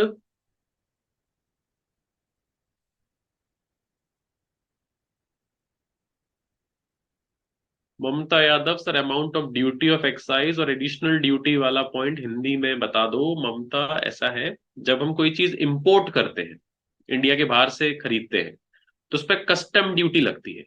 और custom duty में GST भी लगता है। मतलब custom में basic custom duty लगती है, और एक लगती है countervailing duty of excise, equal to excise duty. उसे हम एक्साइज ड्यूटी कहते हैं। फॉर टाइमिंग आप मान लो, जब हम इंपोर्ट करते हैं तो उस पर कस्टम ड्यूटी के साथ साथ जीएसटी भी लगता है, और कुछ केस में एक्साइज ड्यूटी भी लगती है।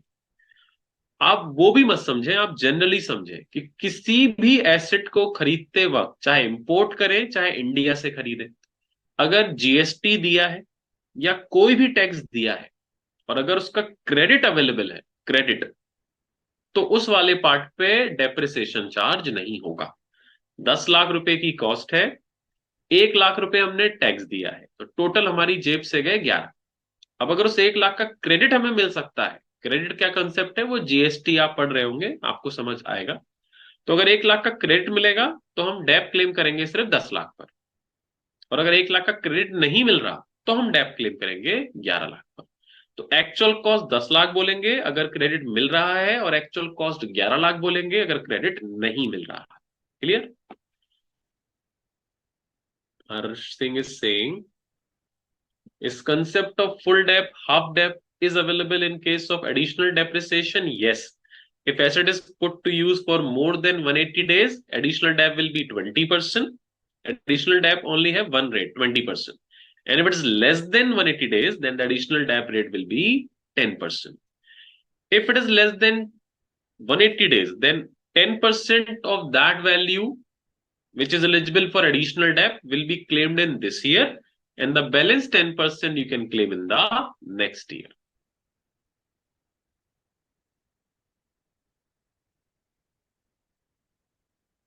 Manish Kumar, if I have made three distinct 10,000 cash payment, all allowed or none? None allowed if it is paid to the same person in the single day.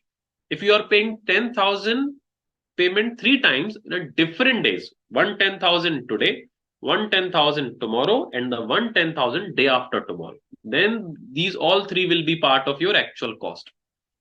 But if you paid all three times 10,000 for the same day to the same person, then that 30,000 will not form part of your actual cost. I have just said that this provision will discuss in detail when it will come for revenue expenditure under section 40A. Next is the full value will not be eligible. Okay, correct. If any amount paid more than 10,000 requiring the asset, if the extra amount is not considered expense, then it will reduce the depreciation as yes, exactly. That's a kind of a loss for you. If you paid more than 10,000 cash, that will not form part of your cost. So your depreciation will reduce. So if your depreciation will reduce, your profit will high. If your profit will higher, you have to pay the higher tax. Clear, Mr. Harsh Singh? Okay, moving on to the notes.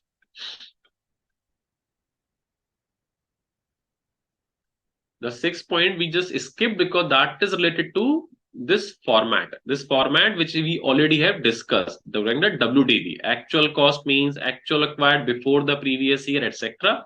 So this format, point number 6, related to this format, what we already have discussed in the starting of today's session. Okay, who was asking? Ruturaj.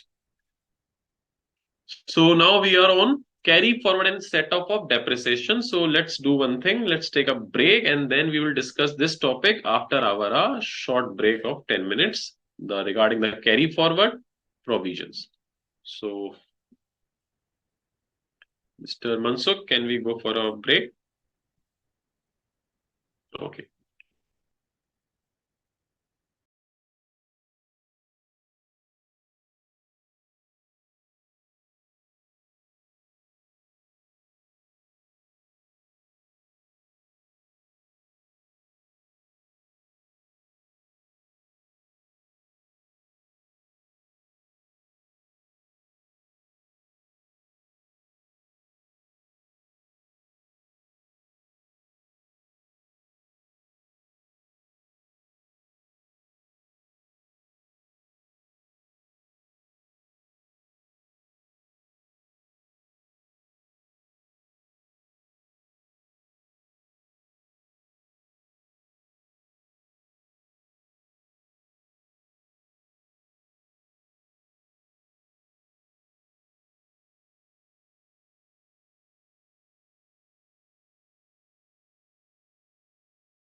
Welcome back, everyone. So, I believe you must all have your tea, coffee, water, etc. You must have get your energy back for the remaining session for today. So today we are discussing like depreciation, terminal depreciation. Most of the part is theoretical, of course, except the depreciation part. So before starting the class again, now the time is story time. A very simple, a very good story. What simple story है, and we already know that story will be in Hindi only.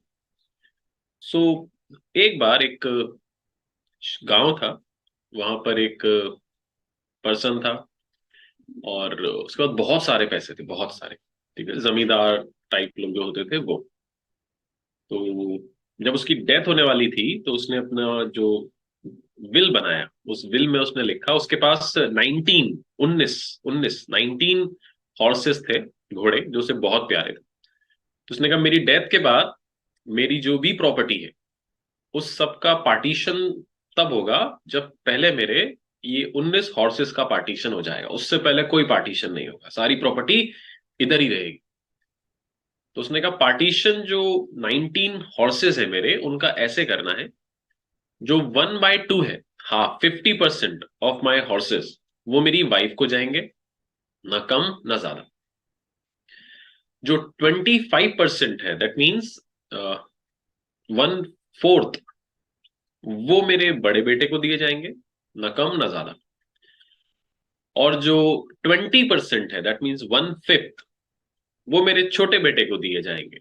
जब ये partition मेरे horses का हो जाएगा, उसके बाद ही मेरी जो प्रॉपर्टी है उसका पार्टीशन इन लोगों में किया जाएगा। ये बिल बनाना और उसकी डेथ हो गई। और प्रॉब्लम क्या राइज हुई कि उसके पास 19 हॉर्सेस थे, उनका 50% वाइफ को देना था। अब 19 का 50% 9.5, ये डिस्ट्रीब्यूशन हॉर्सेस का हम कैसे कर सकते हैं? ये तो पॉसिबल नहीं है प्रैक्टिकली। सेम 19 का 25%, वो भी नहीं हो सकता। एंड सेम 19 का 20%, वो भी नहीं हो सकता। तो तीनों लोग बहुत परेशान, उसकी वाइफ और बच्चे, बिकॉज जब तक हॉर्सेस का पार्टीशन नहीं होगा तब तक प्रॉपर्टी का पार्टीशन नहीं होगा, और पैसा बहुत सारा। तो बहुत परेशान हुए, बहुत परेशान हुए। और ये बात पूरे गांव में फैल गई कि भाई उन लोगों के घर का पार्टीशन नहीं हो पा रहा, प्रॉपर्टी का पार्टीशन नहीं हो पा रहा, बिकॉज ऐसी कंडीशन लगा दी है उस पर्सन ने कि प्रैक्टिकली हो ही नहीं सकता। तो ये बात फैलते फैलते दूसरे गांव में गई। उस गांव में पहुंची तो मान लो वहां पर एक सीए था। वो सीए बहुत होशियार, सीए तो होशियार ही होते हैं सारे के सारे ऑफकोर्स। तो उसने सुना अच्छा ये प्रॉब्लम है, चलो मैं सॉल्व करता हूँ। तो वो सीए आया उस वाले गांव में, उसने प्रॉब्लम को समझा, एनालाइज किया, और उसने कहा ठीक है। वो सीए अपने साथ एक एक्स्ट्रा हॉर्स लेकर आया।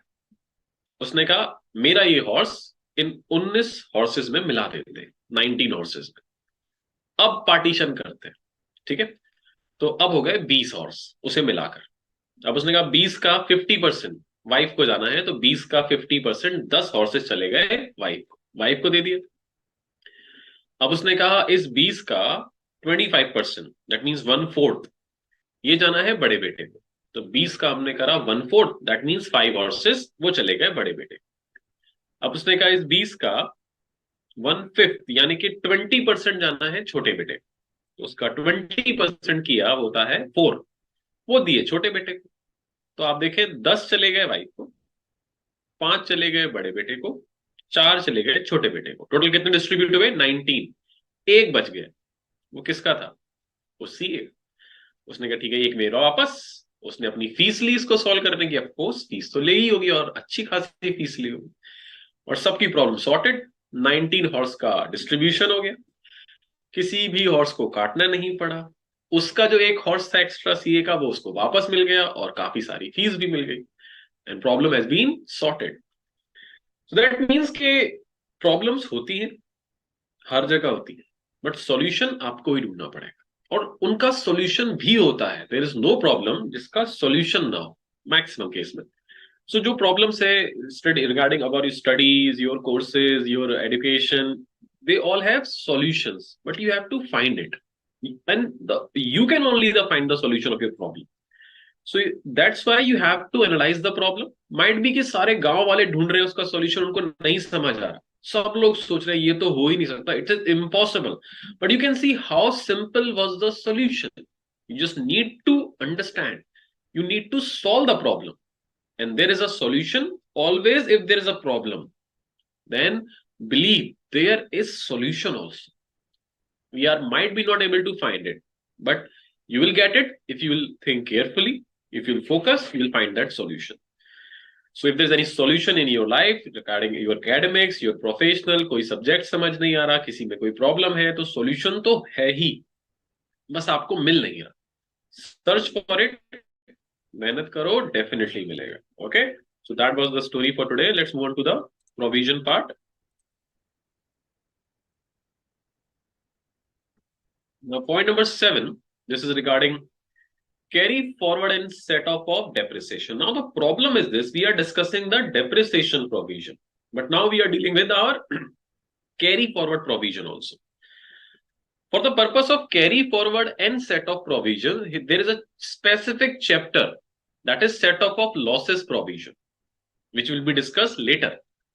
But why that set of carry forward provisions we are discussing over here? Because this is the carry forward and set off for depreciation, and because the depreciation all provision has been set under section 32. So how to carry forward and set off the remaining depreciation also has been made under this section. Now, what is depreciation and how we will carry forward this depreciation concept? Before that, you need to understand a word that's called unabsorbed depreciation. Unabsorbed depreciation, the depreciation which has not been absorbed. What is the meaning of unabsorbed depreciation? First, discuss that. Suppose there is a profit and loss account. Sale is, suppose 50 lakh. Business related expenses is 45 lakh. There is depreciation of current year, suppose 10 lakh. So as per accounting, if we will see, we will say there is a net loss, by loss 5 lakh. This will be called a loss as per accounting. But if we talk about as per income tax provision, same example, sale 50, expenses 45, depreciation 10. Now this 5 lakh will not be called a business loss. It will not be called net loss. It will be called unabsorbed depreciation. So if the loss arises due to depreciation under income tax, that is called unabsorbed depreciation. That means that part of depreciation which has not been absorbed by the income. If I change the example, sale 50 lakh, expenses 52 lakh, depreciation 10. Now you can see we have a loss of 12 lakh, but under income tax, we will say by net loss only 2 lakh and unabsorbed depreciation is 10 lakh. So there is 12 lakh negative value. There is loss of 12 lakh, but under income tax, if loss arises due to depreciation, that is called unabsorbed depreciation. If it is per accounting provision, it will still call 12 lakh rupees loss. So you might understand now what is the meaning of unabsorbed depreciation. If loss due to depreciation, that is called unabsorbed depreciation. So carry forward and set off this loss, which is business loss, from other income, that's under section 72, I guess 77 provision under set off chapter. So these kind of losses, their carry forward and set off concept will be discussed in the separate chapter. But for unabsorbed depreciation, we have section 32 provisions also. So for this provision only, we are discussing under PGBP, and it says if there is any unabsorbed depreciation, this can be set off from any income. There is no restriction. In the current year, you can set off this loss from any income except salary. You cannot set off unabsorbed depreciation from salary income and from casual income also. So you cannot set off unabsorbed depreciation from salary head or casual income head. You can set off it from any other head. And the time duration, if you are not able to set off in the current year, you can set off it in infinity time. If it is not able to set off in this previous year, you can carry forward it and set off into the next year income except salary and casual income. So this is the provision regarding carry forward and set off of losses. Only unabsorbed depreciation provision we are discussing over here, because all other losses provisions are under separate chapter. So section 32 provides for carry forward of unabsorbed depreciation, where in any previous year the profit or gain chargeable. You can read this paragraph. The provision, the effect of this provision is that the unabsorbed depreciation shall be carried forward indefinitely till it is fully set off. In case where the assessee is paying tax under default tax regime under section 115 BAC and there is a depreciation allowance in respect of a block of asset from an earlier assessment year attributable to additional depreciation under section 32(1)(a). Now this clarification regarding additional depreciation. We have discussed that additional depreciation cannot be claimed under default tax regime. Clear? Regarding that, this is the provision which says, in a case where the assessee is paying tax under default tax regime under section 115 BAC and there is a depreciation allowance in respect of a block of asset from an earlier assessment year attributable to additional depreciation under section 32(1)(a), which has not been given full effect to prior to assessment year 24-25 and which is not allowed to be set off in the assessment year 24-25, corresponding adjustment shall be made to the WDV of such block of asset as on 1/4/23 in the prescribed manner. That is, the WDV as on 1/4/23 will be increased by the unabsorbed additional depreciation not allowed to be set off. Let me explain you what this provision says. It's quite complicated. This 115 BAC is creating a lot of trouble for us as well and for you also. You have to remember in the questions for salary topic, for income from house property, from PGBP, that is 115 BAC applicability. Then what will be the result? And if it is not applicable, then what will be our answer? So it says, suppose in previous year 22-23 we are talking, okay? The last preceding previous year. Opening WDV was 10 lakh. One new asset has been purchased, new plant and machinery for rupees 1 lakh, right? Which is eligible for, suppose, additional debt, eligible for additional debt. So it is used for less than 180 days. So 20% additional debt, we could claim only 10,000 additional debt in this scenario.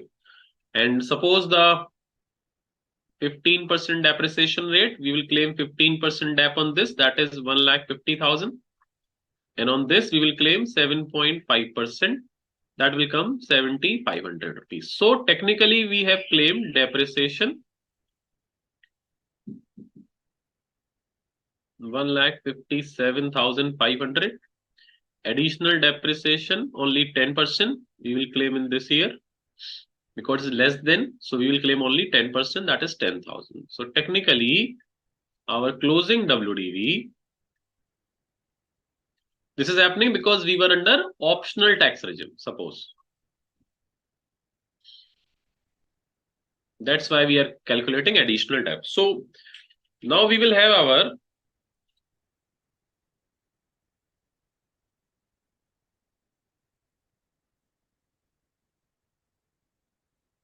closing WDV will be 932500. Now what the provision, what we just discussed was saying that suppose in now this current previous year, 23-24, we are under default tax regime. Now, default tax regime says that we cannot claim additional debt. So the remaining 10% additional debt we could claim in this previous year. So now the provision says because we are under the default tax regime, so remaining additional debt we cannot claim over here. So the WDV, which is on 1st April 2023, will be increased by the additional depreciation which could have been allowed to us. So that is going to be increased. So now my WDV will be increased by 10,000. So that was 932,500 plus 10,000. So this additional debt what we have claimed need to be added back to our WDV. So that will be 9,42,500. So this can be allowed as a depreciation provision. So if there is any asset which has been claimed additional debt in the last preceding year, but in the previous year 23-24, if the SASI falls under the default tax regime, then the additional debt has been claimed earlier will be form part of your opening WDV again. So that will be allowed now as a normal depreciation in future years. There is an example also. Let us consider the case of Mr. X who carries on business of manufacturing of steel. He has unabsorbed depreciation as on 1/4/23, which includes amount attributable to additional depreciation under section so and so, previous year 22-23 or any earlier previous year in respect of block of plant and machinery. If he is paying tax under default tax regime, section 15 BAC, the amounts so attributable to additional depreciation of earlier year remaining unabsorbed as on 1/4/23 would not be eligible for set off against current year income. Accordingly, the WDV of the black was 1/4/23 has to be increased by the said amount not allowed to be set off. Order of set off, the provisions are theoretical. You can read it out. The first you should set off the business losses. Business expenditure of current year. We can explain it like this. Like if you have income, first you have to deduct all the expenses of current year. Second priority is current year. That means previous year depreciation you have to deduct. Then if there is any losses, then brought forward business losses need to be deducted. These all are going to be deducted from your income. And the last is unabsorbed depreciation. Because the unabsorbed depreciation has infinite time period to set off. But business losses only generally 8 years to set off. So because it has infinite time to set off, this is going to be deducted at last. So that is the priority of set off.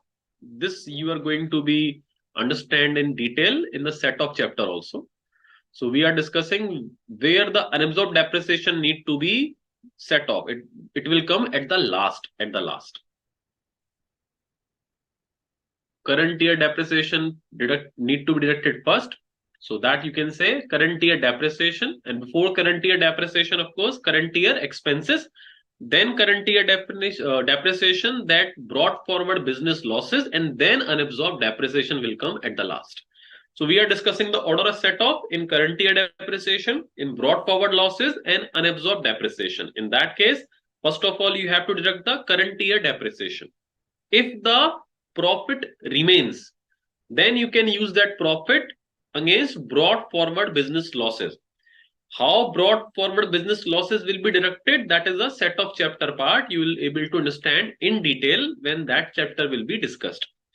We need to understand only one thing, that unabsorbed depreciation will be deducted out of the profit at the end, at last, because it has infinite time period. So it can wait for all other expenses, all other depreciation, all other losses to be set off first.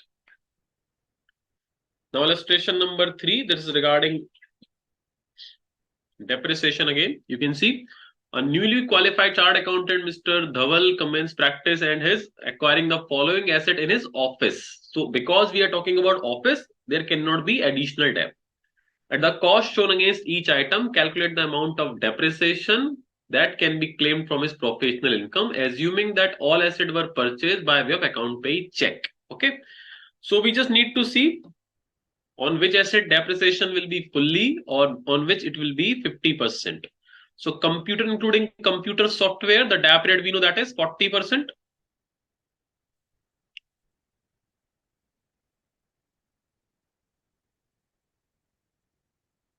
Date of acquisition 27 September 23, date of put to use 1st October 23. So that means more than 180 days. So full rate of depreciation will be applicable. Computer UPS 40%, normal DAP rate 2nd October, put to use 8th October. That means less than 180 days. So DAP rate will be 20%.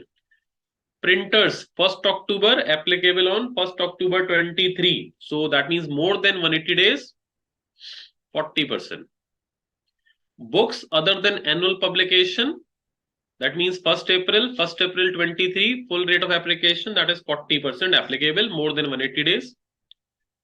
Office furniture acquired from a practicing CA 1st April 23, furniture DAP rate is 10%, more than 180, so that will be 10%. Laptop 26 September, 8th October, that means less than 180 days, so 20% DAP rate will be applicable. You can calculate the DAP, that will come 64,500. Okay, it's this simple. I've told you, when you read the provisions, I've told you many times, multiple times, that when we read the provision for numerical topics in theoretical provisions, when we start reading the provision in theoretical way for the numerical topic, it will create like it's a very difficult to understand. But now you can see how simple to calculate the depreciation. We are discussing depreciation topic. It's a huge topic. It covers depreciation, like then additional depreciation, then terminal depreciation also, then unabsorbed depreciation also. But when we solve the question, it takes like 2 or 3 minutes to solve the question. You just need to make a format properly, of course. But you can say there's nothing technical to solve. You just need to see more than 180, less than 180, full rate, half rate. If manufacturing unit, additional DAP, no additional DAP. That's it. Next question. This is the solution part. Question number 4. Let's see. Mr. Gama proprietor started a business of manufacturing of tires. Now we are talking about the manufacturing business, and because it is manufacturing business, so additional DAP might be asked in the question, and you can see it's asking you the depreciation, etc. And tubes for motor vehicle on 1st January 23. The manufacturing unit was set up on 1st May 23. So business started from 1st May 23. He commenced his manufacturing operation on 1st June 23. Okay. The total cost of the plant and machinery installed in the unit is 120 crore. The said plant and machinery includes second-hand plant and machinery bought for 20 crore. Now, second-hand machine does not eligible for additional depreciation. We have discussed it. Okay, so out of 120 crore, 20 crores are second hand. So that will be normal depreciation can be on 20 crore, but there cannot be additional debt. And new plant and machinery for scientific research relating to the business of the associate acquired at a cost of 15 crore. Now, if any plant and machinery purchased for scientific research is eligible for 100% deduction under section 35. We did not cover section 35 yet, but let me tell you for a time being that whatever machine has been purchased for the purpose of scientific purpose, we can claim 100% deduction, no depreciation, deduction on it. So they are asking compute the amount of depreciation allowable under section 32 of the Income Tax Act in respect of any assessment year, assuming that all the asset purchased by check and he has not opted for the provision of section 115 BAC. So we need to just calculate the depreciation and additional depreciation in this question. We can solve it over here. It's very simple, like 120 crore. And scientific research value is 15 crore. So that's a separate part. 100% deduction under section 35 that we will discuss in detail in our second assignment. That is 15 crore. So this is not to worry. Out of this 120 crore, 100 crore new and 20 crore is old. So on this 20 crore, we can claim only depreciation at the rate of 15%. That will come 3 crore. On this 100 crore, we can claim the depreciation 15%, that is 15 crore. and we can claim additional depreciation also.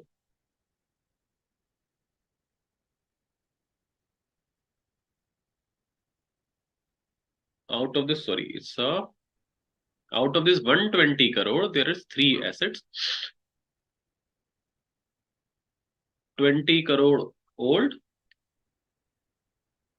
15 crore scientific research, and balance is 85 crore new. So this 15 crore scientific research having a separate provision. This 20 crore is eligible for normal depreciation, that is 15%, that is 3 crore. This 85 crores is eligible for 15% normal depreciation, that is 12 crore and 75 lakh, and 20% additional depreciation, that is 17 crore. So this 17, 12.75 and 3 crore. This is my depreciation is 32.75 crore, and deduction under section 35 for scientific research is 15 crore. That will be discussed in scientific research provision. This is that simple. We have the solution. You can see that. So total cost is 120, scientific research is 15, balance is 105. Out of that 105, 85 crore is for new plant and machinery, 20 crore is for old. So jo 85 crore, we can claim the normal depreciation as well as the additional depreciation. Here's the solution part. Building machinery, plant and furniture not exclusively used for business purpose. If there is any building, machine or plant which has been used partly for business or partly for personal purpose, then only for that proportion which has been used for business purpose can be claimed as a depreciation. It's a simple theoretical provision. You can read it.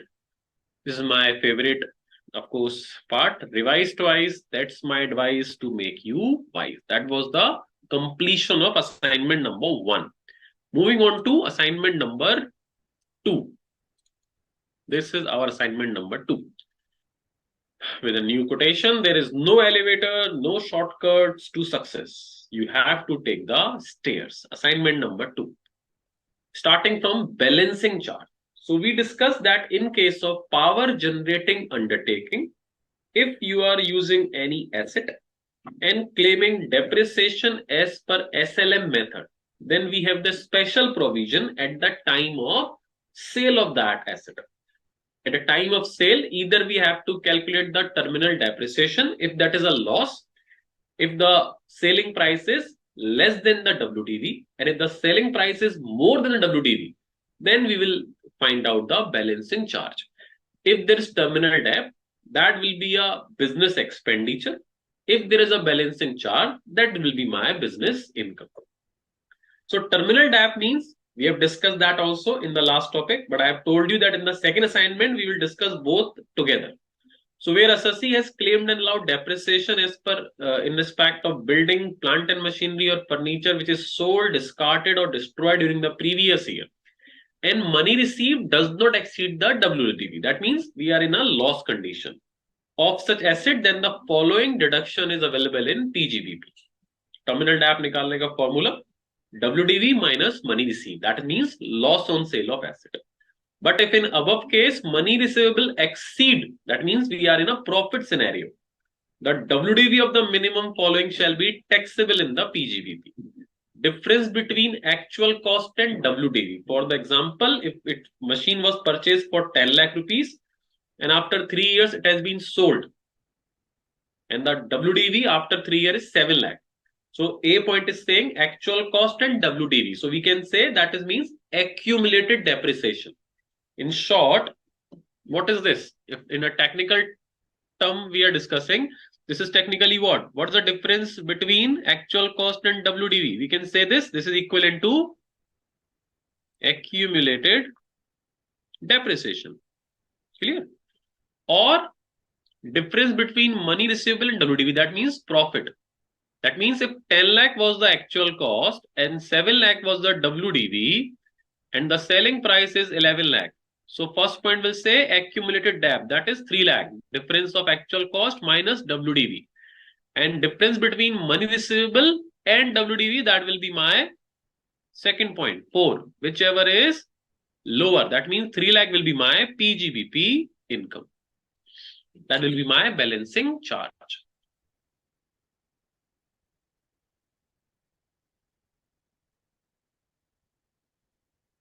Okay.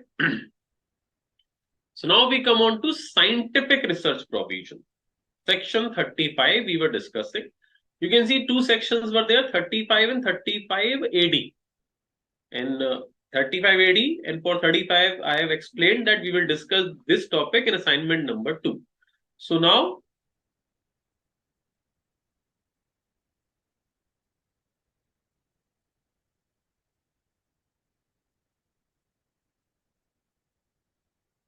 I guess there was a technical glitch. I guess.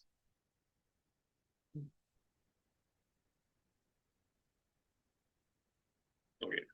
So there was scientific research and section 35 AD. Now we are going to discuss. In business, there is a very interesting fact that the provision says then in any business, whenever we make a profit and loss account, trading and profit and loss account, of course,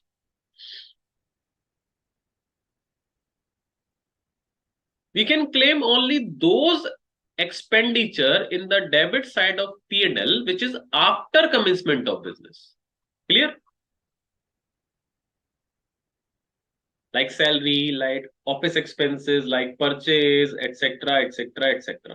So only that expenses can be claimed under the debit side of trading in P&L account, which is after commencement of business. Before commencement of business, only preliminary expenditure has been allowed, which is for incorporation purpose expenditure, agreement, partnership deed, expenditure for MOA, AOA, etc. Except that you cannot claim any expenditure in the P&L if it is before commencement of business. This is the basic rule. Now the problem arises in case of scientific research businesses, those businesses which are based on some kind of scientific research provision, some kind of invention. There are generally expenses incurred before commencement of business, before invention practically. For example, suppose there is a business which is researching. They are researching to make medicine. Medicine like this for income tax. There is some company who is research to make medicine tablets for CA students. That we'll make a medicine for income tax course. We'll make a medicine for accounting group 1 course. Then we'll make a medicine for law course. So student will have a medicine and they'll automatically upgrade for all the provision of income tax automatically with numerical, with section, everything will be learned automatically. So some company is researching on this kind of invention.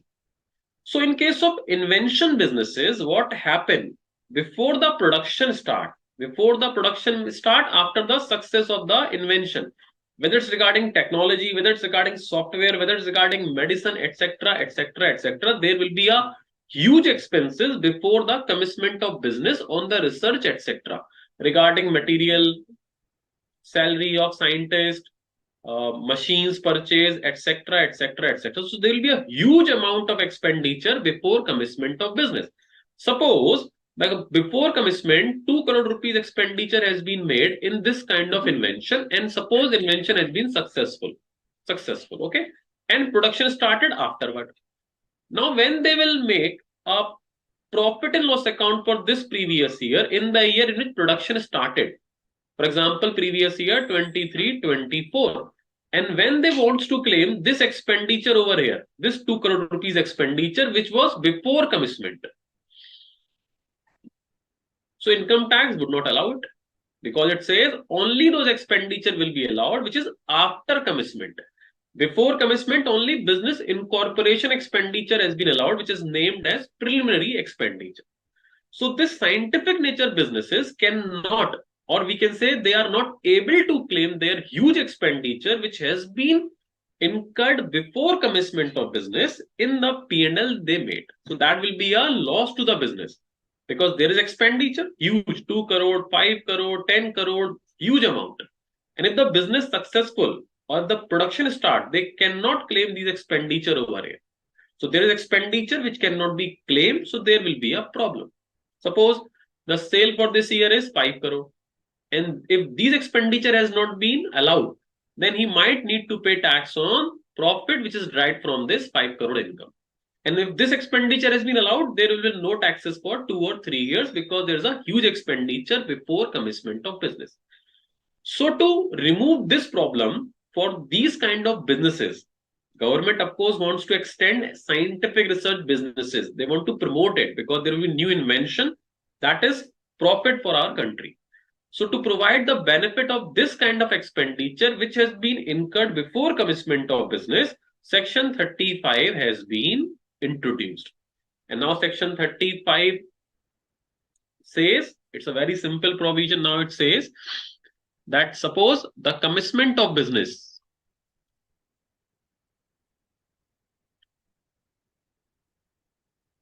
regarding any scientific business, if there is a commencement of business, suppose on 10th October 2023, this is the commencement date. So it says before commencement,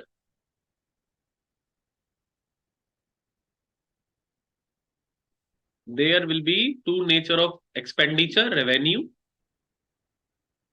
and capital for this research purpose. So any expenditure before commencement of scientific research business under Section 35, any expenditure on revenue within 3 years. Within 3 years before the date of commencement. On revenue, that will be allowed as expenditure only for material and salary. Only these two expenditure will be allowed as expenditure. If expenditure on any other revenue expenditure like conveyance, petrol, electricity, etc., that is not going to be allowed. Technically, the major expenditure, of course, will be on material and salary of scientists, etc., in this scientific research business. So any expenditure before commencement within 3 years before the commencement of business on revenue nature, material and salary, which is approved by government, plus related to business, will be allowed in the year of commencement. Same in the case of capital. Within 3 years, any capital expenditure which is related to business will be allowed as expenditure in the year of commencement of business, except land. So for revenue, only 2 expenditure allowed. For capital, all allowed except land. Suppose on capital expenditure, we have expended 100 lakh rupees on machine, etc., out of which 20 lakh is for land. That means 80 lakhs are eligible to claim as deduction of Section 35 in the year of commencement. 80 lakh. Suppose for material salary, 150 lakh was there.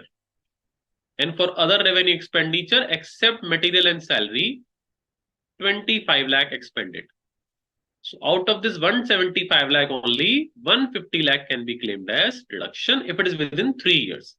Any expenditure which is before these 3 years, for example, on material salary, 10 lakh before 3 years, on capital, 15 lakh before 3 years, they are not eligible for deduction. So only those expenditure within 3 years from the date of commencement can be claimed under Section 35 for revenue as well as capital expenditure. I hope it's clear. This is Section 35. If you are carrying this research for your own resources, that's called in-house research. That means you yourself have a laboratory and the research operation has been done in your own in-house research. Then before commencement expenditure will be allowed in the year of commencement with this the provision. Any expenditure after commencement, of course, can be claimed as a deduction. There is no issue except land. After commencement, all revenue expenditure will be allowed. not only material salary, all revenue, all capital expenditure on scientific research except land. 100% allowed as deduction in the year expenditure incurred. So that will be applicable, and this benefit is available whether you are under optional tax regime or default tax regime. Both has been allowed. But there is a issue. There is a case also. Generally, some companies, those want to explore something new. Those are in some invention. Like in-house research is not that easy. We have seen the in-house research provision that before commencement, 3 years for revenue and capital, etc. We have discussed that. So you have an option for in-house research also. If you can conduct it, it's good. You can claim the deduction under section 35. Or if you are going for outsourcing,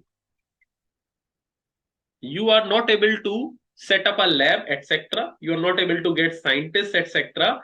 So you give an idea and you are outsourcing your research activity from some other laboratory which is approved by government, from any government authorized colleges, university like IIT, etc. Any company which is in scientific research activity based research activities conduction. So you can outsourcing this activity also. So if you are paying for your research to any outside agency which is approved by government, so whatever amount you will pay for that agency can be claimed again under 100% deduction. So if you pay 20 lakh rupees for any research to approved agency, you can claim that 20 lakh under section 35 in your P&L account as an expenditure. Clear? There is a difference. In-house research benefit is available to under both regime. Do not worry, I have made diagram for all sections. I will upload these diagram chart presentation today after the class. You can download the chart presentation notes, so that will be really easy for you to understand that whatever chart I am preparing, whether it's for additional depreciation, for depreciation, for this scientific research, for 35 AD, I will prepare whatever diagram I am preparing on this whiteboard. I have made all the chart presentation. I will upload that today only, so you can understand the process at one place directly. So this is under available for both regime, but the outsourcing concept regime, that is only applicable for optional tax regime. You cannot claim under default tax regime. This benefit is only for optional tax regime. So these are the provision we are going to discuss. Expenditure on scientific research, you can read the provision. The diagram is self-explanatory and very easy. If you read the provision now, you will find it very easy. This diagram has been taken from the study material, beautifully drafted. Beautifully. The discussion we have done, revenue expenditure, capital expenditure, that is for in-house research, first part. Second part is to outsourcing. You can outsource from approved Indian company for scientific research, notified approved university, research association, then notified colleges, etc., then approved national laboratory, etc. You can claim the deduction whatever you are paying. This is the theoretical provision, the 3 years concept, the material and salary, etc. Everything has been written over here. So kindly go through this provision, read it carefully. If there is any issue, if there is any confusion, you know I am here. Do not worry. The capital expenditure concept, carry forward deficiency, no depreciation. If you are claiming deduction of any expenditure under section 35, then you cannot claim the depreciation. As you can see, in this case, as we claimed in case of capital expenditure, 80 lakh rupees as a deduction over here. So because we have claimed the deduction of full value, so now we cannot claim depreciation on this 80 lakh rupees. You cannot say I bought a machine for scientific research 10 lakh rupees. You can give me the deduction of 10 lakh rupees full value, and then you should allow me the depreciation also. Two benefits cannot be claimed on a single asset. Sale of asset representing expenditure of capital nature. This I will explain. That's a separate provision. That what if the asset used for scientific research has been sold. Part D, I will explain you in detail with the help of a diagram in our next session. You have to read except this provision. Deduction section 35(1). That means we are talking about in-house research available under both regime. This is the sale of scientific research asset. This topic will be discussed in next session. Now, this is point number 2 regarding the outsourcing. The who can claim the outsourcing, and you can see after every provision there has been written that this outsourcing benefit is not available to those persons who are under the default tax regime. Point 2, approved university, college, research association, etc., etc. These are general points. So before section 35 AD, for scientific research, I just need to explain you this point, which is regarding sale of an asset used for scientific research. That will be discussed in next session. Let me take the queries first. Okay. Srinivasan Venkataraman saying, sir, test your knowledge question of house property. Yes, I have seen that question, income from house property, test your knowledge. These are very simple. I don't know what you are asking. Question number 4 and 5 is there. Mr. Rohini Ravi was citizen of USA. You can see Mr. First of all, let me take the queries. And if I will short of time, we will discuss illustration for question 4 and 5 house property in the next session for sure, because we are short of time today. I have taken the question of 4 and 5, whatever you have said. These are general question, very simple. One is for outside Indian property, and the second one is question number 5. That is for 8 units question. So definitely we will discuss it in our next session. First of all, let me take the queries for today's session regarding PGBP. Remaining 5% to C. No, 50% for C. Okay.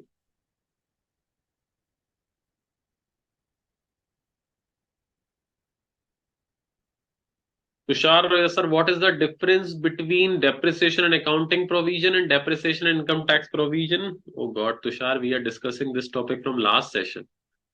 Under accounting, there is depreciation as per utilization of day-wise, and we do not have day-wise depreciation concept. We have the concept for either 0% rate, full rate, or half rate. Casual income means casual income is a part of income from other sources that will be discussed in income from other sources. But for the time being, I can tell you casual income means those income which has been earned on the basis of luck. The majority part of those incomes are on the basis of luck, our destiny, like gambling income, like lottery income, winning from lottery, winning from game shows, etc. These are called casual income. Next is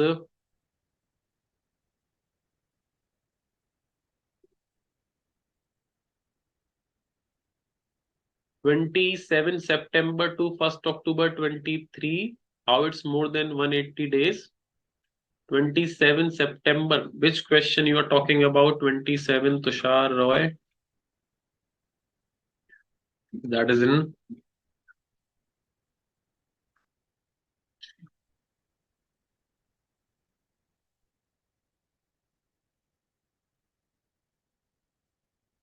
date of acquisition and date of put to use, Tushar. It's not date of purchase. We need to see from the date of put to use, 1st October 23 till 31st March. You always need to check the date of put to use date, and from that date till 31st of March 24. So from 1st October 23 till 31st March of 24, there are days is more than 180 days. What type of question you ask generally? Okay. Next is, what will be the treatment of DAP if any person started business in previous year and already has a laptop, motorcycle? Can he claim depreciation? If yes, then how to calculate? You can see the actual cost provision. Today we discuss the actual cost provision. Kindly go through it. You will be able to understand that, of course. Yeah, video was lacking earlier. I guess that was some technical glitch. Now it's working.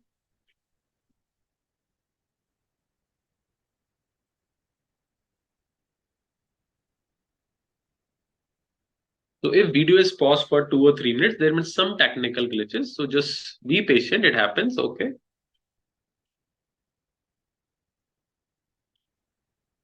Okay.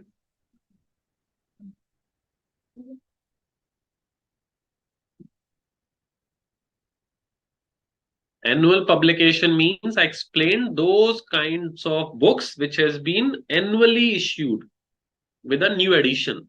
Like income tax books, it's got old with every year because we have a new assessment year every year. It's a kind of an annual publication. So those books which has been published every year, new books, that's called annual publications.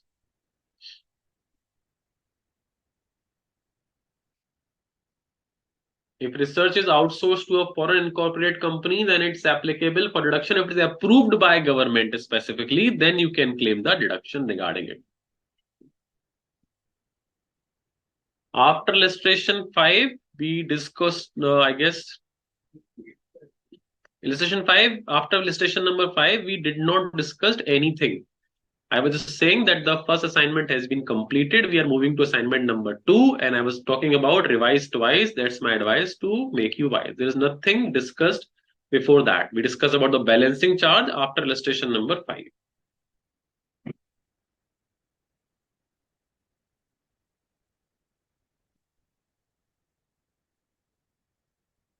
Yes, magazines are also part of annual publication, but now it's irrelevant, Priyanka Dubey, because earlier annual publication rate was 100%, other books rate was different.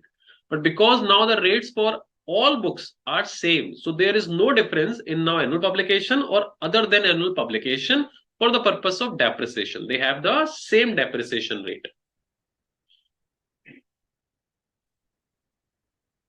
Slum sale concept will be discussed in capital gain, Rahul. So in the case of slum sale, because it's a separate topic for the purpose of PGBP, what is the meaning of slum sale, etc., will be discussed under section under the capital gain section. I guess section 50B.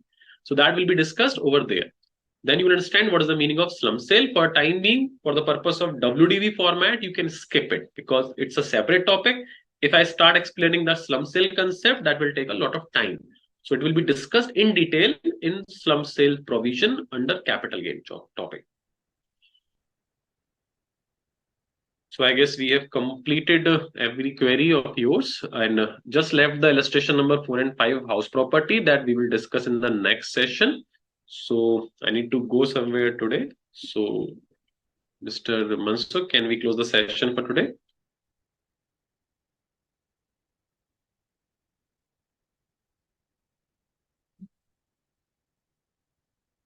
Mr. Mansukh, can we close the session?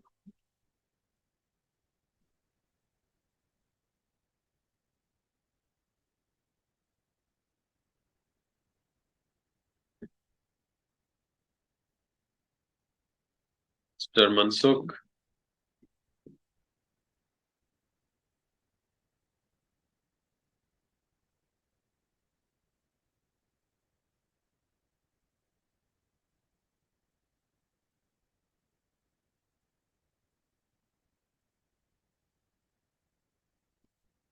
Mansukh वो session complete हो गया हमारा thank you